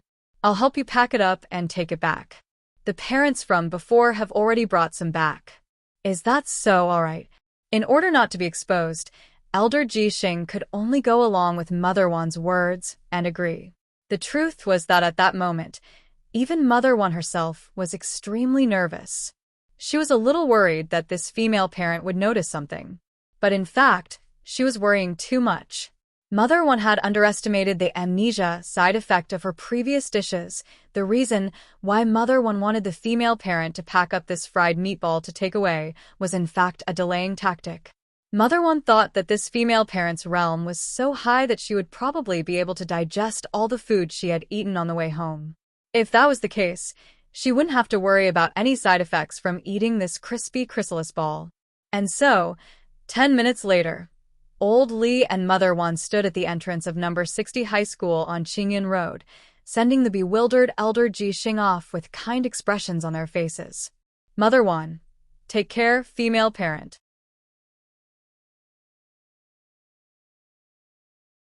"Thank you very much for taking time out of your busy schedule to attend my food tasting. You're welcome to come again." Elder Ji Xing. It had to be said that this had been a very vague and confusing experience for Elder Ji Xing. He somehow felt that he had forgotten something from the moment he stepped into the school, and he should have been here to scout things out. In the end, he had been led by the nose by the school kitchen lady and the school guard, who were now sending him off rather politely. Elder Ji Xing really didn't know what kind of expression he should wear. In his days, Elder Ji Xing now seemed to understand the Lord of Mo Immortal Castle's repeated warnings. "Don't go near number 60 high. Don't go near number 60 high. Don't go near number 60 high." Now that Elder Ji Xing thought about it carefully, he felt that there might really be a problem with this school. Elder Ji Xing looked helplessly at the takeaway box in his hand and sighed deeply in his heart.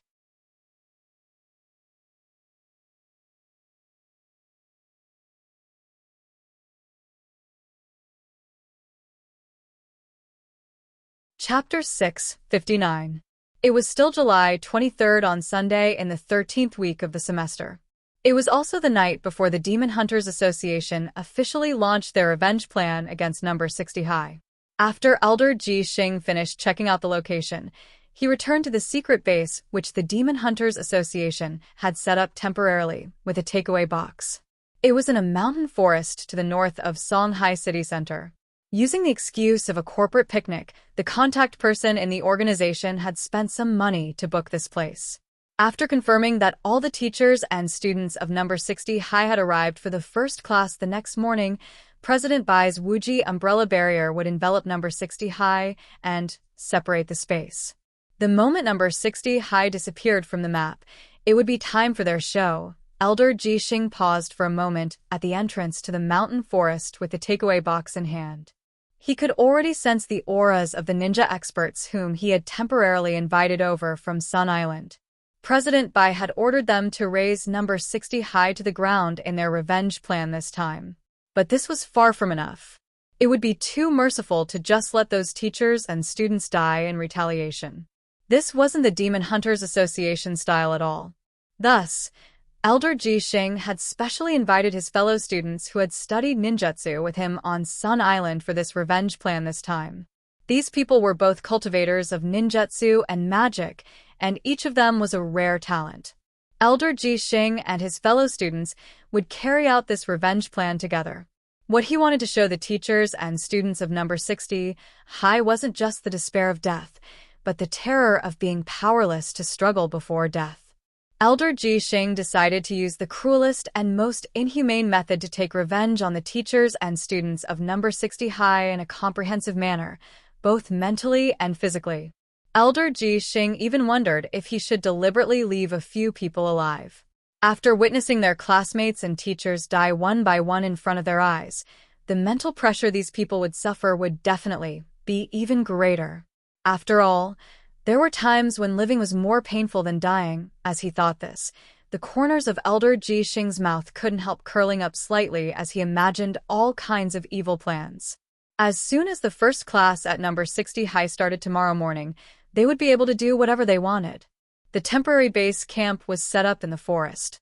It was a square military tent with enough space inside. Carrying the takeaway box, Elder Ji Xing made his way through the forest and saw the brightly lit tent from afar. Just as Elder Ji Xing was about to approach the tent, he turned to the side and swiftly raised his hand.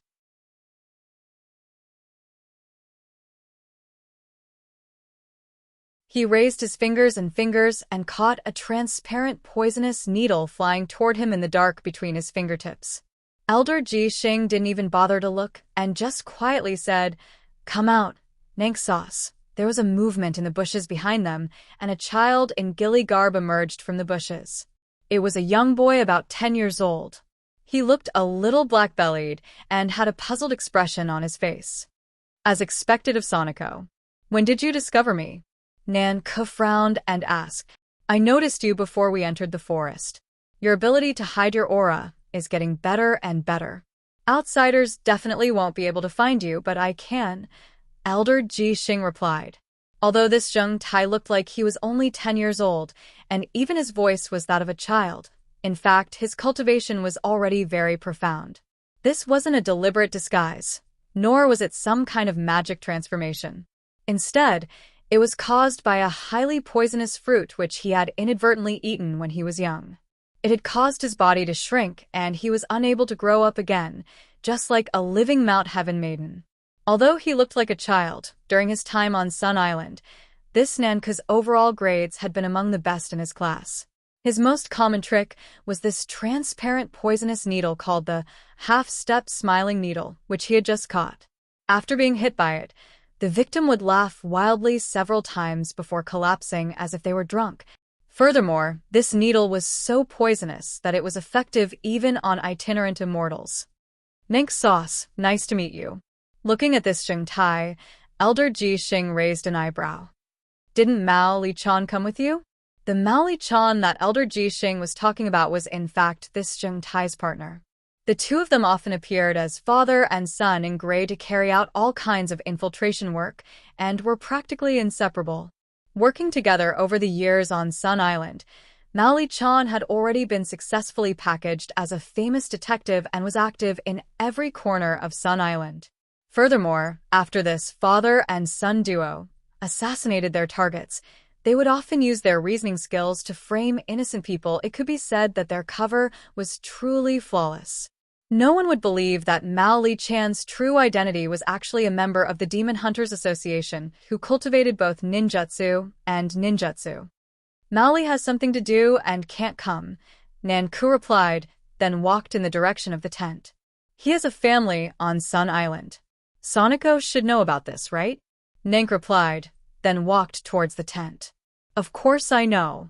Elder Ji Xing nodded. In order to better conceal his identity, this Mr. Mao Li had already started a family and business on Sun Island. He disguised himself as a local resident and even opened a business office.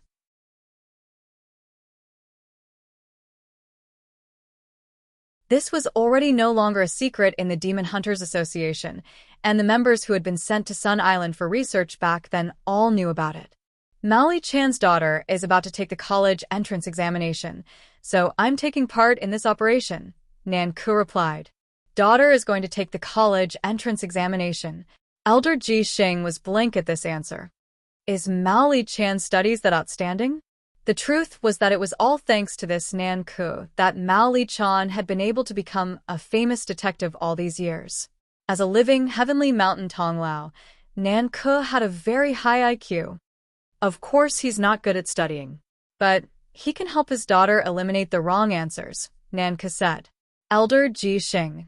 After entering the military tent, Elder Ji Xing saw that the group of Demon Hunters Association cultivators who had been studying on Sun Island back then were almost all in place. Lord Soniko. Hello, Lord Soniko. When Elder Ji Xing walked in, a lot of people greeted him. Elder Ji Xing looked at the table, which was filled with more than 10 bottles of watermelon juice. It actually wasn't strange that there was juice, since there was an orchard in this mountain forest to begin with. After returning from number 60 high, Elder Ji Xing's throat had been feeling a little uncomfortable. The moment he saw the watermelon juice, his eyes instantly lit up. Who prepared the juice? Very considerate. Elder Ji Xing praised, then narrowed his eyes. You're tuning in to the Dreamy Chapters YouTube channel. We're so grateful for your support, and don't forget to subscribe to join us on this incredible journey through captivating stories. Your generosity through donations truly makes a world of difference, as it's the primary source of revenue that allows me to expand and enhance this channel for you. Thank you from the bottom of my heart for being a part of this adventure.